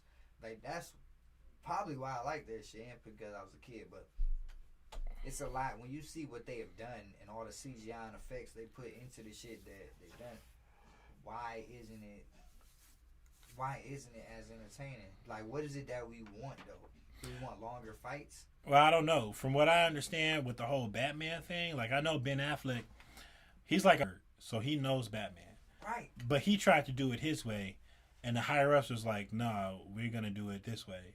But he was like, "That's gonna mess everything up." He was like, "Well, we gotta compete with Marvel, so we're doing it this way," because they were trying to get money. But Ben Affleck was like, "Dude, I'm trying to make this a real thing." So I think that's probably why he quit being Batman, because the higher ups wouldn't let him do shit. Like, do it the way he wanted to do it, and which is a shame, because I think Ben Affleck probably could have did a good job. Who knows? I mean, we'll never know. But Ben Affleck's not a slouch when it comes to, you know, making his own scripts and producing his own movies. So like he's done that. I think he has awards. So I don't know why they didn't let him do what he wanted to do, give him that creative freedom. But I guess interesting to see it now. I guess the dude from Twilight is supposed to be the new Batman now, which is interesting. But I saw it. I've never seen the Twilight movies because of what they were about. It just didn't seem like something that interests me. Even watching the trailer and shit, it seemed like some teenage girl shit. You can watch it if you want to get a laugh. Other than that, it's not a movie to be taken seriously. Isn't the boy from Shark Boy and Lava Girl in there too? Yep. Yeah. Ironically enough, you want to know what's crazy? What? Shark Boy and Lava Girl came out 2 years prior to Twilight. 2 years before Twilight? Yeah. No fucking way. So yeah, it's weird, isn't it? Is it, bro? No way. Yeah. I was in middle school when Shark Boy and Lava Girl came out. Yeah. Bro. And I was in at least 10th grade, 11th. No, Shark Boy and Lava Girl came out like way after. We were adults when that came out. No, we wasn't, bro. Yeah. Shark Boy and Lava Girl. Yeah. No, we wasn't, bro. I went to go see that shit as a kid at the drive-in with Incredible Hulk, bro. No, it wasn't. No. They probably made a Shark 2 or a remake, but the original Shark Boy and Lava Girl, that shit did not come out when we were adults, bro. It was 2 years. I promise you, it was 2 years prior. 2 years prior to Twilight. Or it was a few years prior. I wouldn't doubt if it was a few years prior to Twilight. That means Twilight would have had to come out in like 2008, 2009, which makes sense because I was in Robichaud in 2008, 2009. They had a book club about that shit, or like a fan club or some shit. And Shark Boy and Lava Girl would have came out 2 years before that. I was in 8th grade, so I was middle school. That would make sense. But I was not no adult when that shit came out. Okay. Cause I remember going to see it when Incredible Hulk, cause it was a double feature with the Hulk or Incredible Hulk, whichever Hulk it was. I think it was the Ed Norton one. Yeah. But they showed that and Shark Boy and Lava Girl on the double feature. Okay. What year is it? Like 2004, 2007? So, cause I didn't watch Twilight when it came out. I didn't watch it until years later. with my ex at the time It because didn't she seem like loved something I Twilight. wanna watch. Because I wasn't not interested. It don't seem like. Shark Boy and Lava Girl came out June 10th, 2005. Yeah, that shit. So then, let's do Twilight. And that shit came out 2008, 2009. I say 2009. November 20, 2009. So Yep. 6, 7. So 4 years. Okay, that's still close though. Wait, 5. Yeah. 6, 7, 8, 9. Yeah, 4 years. But that kid, he's still. So Pretty 4 dope. years from him being a kid to like, Yeah, he was like a real martial artist and shit. I remember seeing Yeah. a video of him doing staff work and shit. He was actually cold, gymnast or something. He was cold. But I remember he do martial arts. I'm like, dog, he'd be dope. I think he would have played a good Robin. I think that would have been dope. well, like a Robin or like a Nightwing Robin. Well, now Or maybe a Red Hood. I think probably like, cause the way he looked like mean as hell. He probably would have been a good Damian Todd. Damian Wayne. Jason Todd, Damian Wayne. Okay, it's Damian Wayne. So like when, because Damian Wayne's not in. So you mean like back when he was a kid? Mm-hmm. Okay. Cause he wasn't. Yeah. No, not the kid, not the dude. No. Okay. I don't even know how he act now. Like I said, I didn't watch Twilight, but in Shark Boy and Lava Girl, I think it was that movie was just fucking horrible though. Cause that. Never mind. Let's not talk. That movie was fucking horrible. It was a kid. I don't recall a lot in that movie. I don't remember who was in it. It was a lot of just dumb shit. It Or was anything. The whole plot. George Lopez was in it. It was just dumb. Don't even worry about it. I know they did a Shark Boy and Lava Girl too that not too long ago. Yeah, wasn't it on Netflix? I don't know.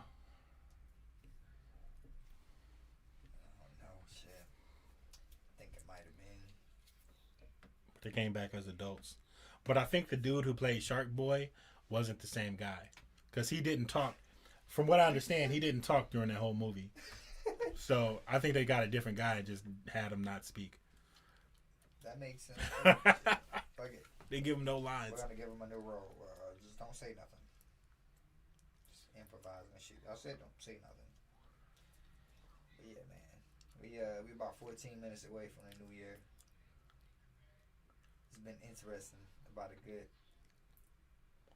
long stream. 3 hours now.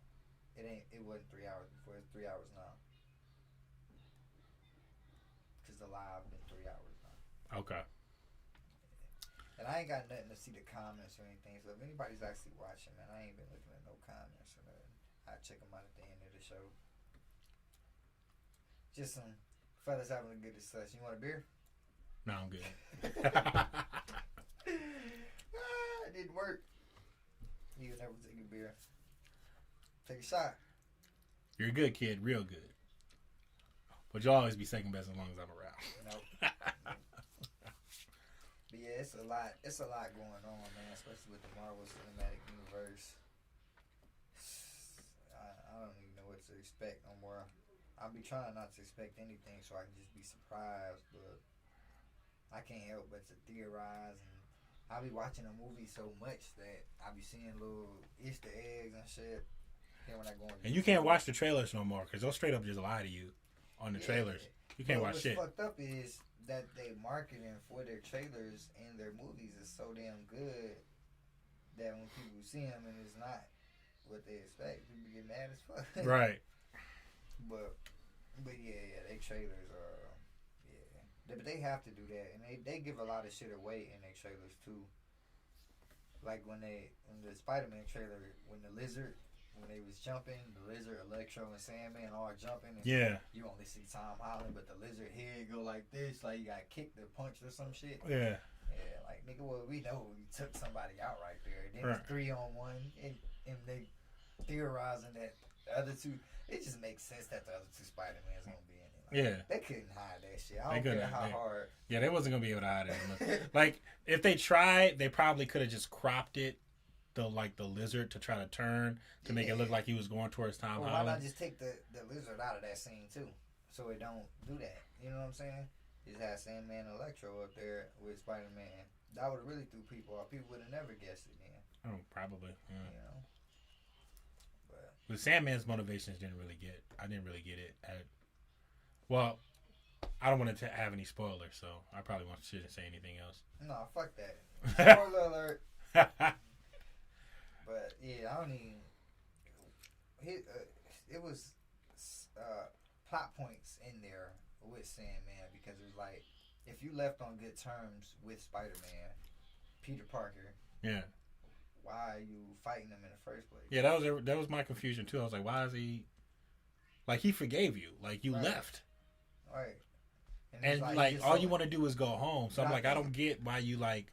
But that's that's why I didn't think too much of it because I'm like maybe he's just so angry you just want to go home. Like is that what it is? Like you just.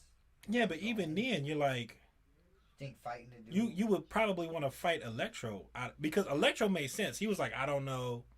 I'm not too comfortable with this. I don't know how I feel about it. Mm-hmm. So he was still trying to work through it. Mm-hmm. And then when shit popped off, he was like, yeah, I'm not going to do this. But Sandman was just like, I'm trying to go home. I'm going to join these guys. I was like, that sounds kind of like you're not going home. Right. He was like, I still probably would have stuck with Spider, at least fought Electro. Yeah. Yeah. Like, it didn't make a lot of sense.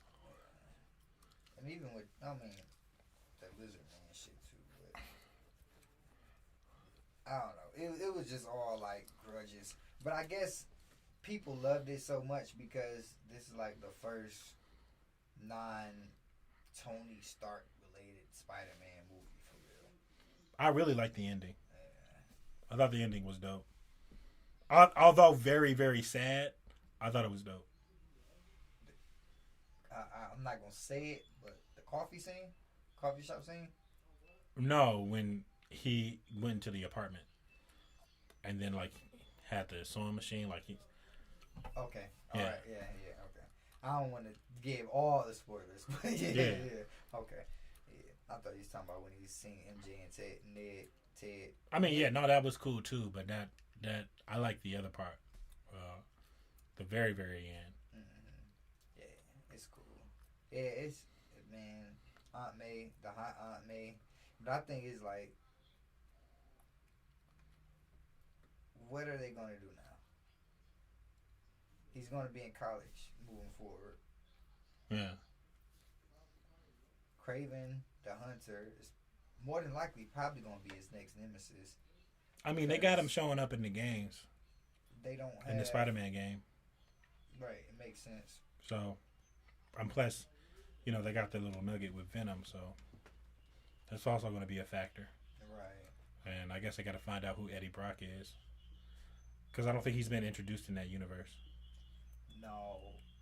If they do an Eddie Brock, but Flash Thompson was also a Venom, so they might just go Flash Thompson. But I don't like that Flash. Flash Thompson was in Venom. What you mean?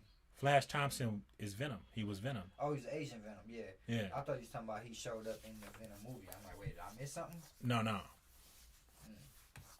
But I don't like that Flash. I just don't like him. He's a poor character. Yeah, they should have been the Flash. That's why I'm like, some things from every Spider-Man was like right on with the comics. Because the Flash from Amazing Spider-Man was like the Flash from the comics type dude, and I can see him being Agent Venom. Like his structure. Yeah. I mean, from his body. I mean, still too. Maybe the one from Tobey Maguire. He has a little spike hair dude. That was Flash who fought him in when he first realized he was Spider-Man and shit. He was dodging his moves in the hallway. Yeah. Okay. Yeah. So. Yeah. I don't know. I think those two have more likely of a chance of being like having an appearance of or intimidation of a Venom, Agent Venom, than the actual Flash we have now. Yeah, because I feel like Tom without powers could beat his ass because he's just. But I don't think they're gonna go that route with him. I can't see that. If they do, it'll have to be. It's only because Venom is CGI. Because anybody, particularly, can be Venom at that point. But well, yeah, and I think like once Venom took over, like Eddie Brock, like he was super big, like 3 times as bigger, 3 times as big as the as Yeah. you know Eddie Brock. So I mean they could do it. Right. But is that something you want to see? Not really. I don't wanna like see Venom. Flash at all. I like Big Venom though. I like Venom being the way he is because that's how he is everywhere. Comic books, video games, that's how he always. Yeah, no, I'm okay with That that. other Venom was some bullshit.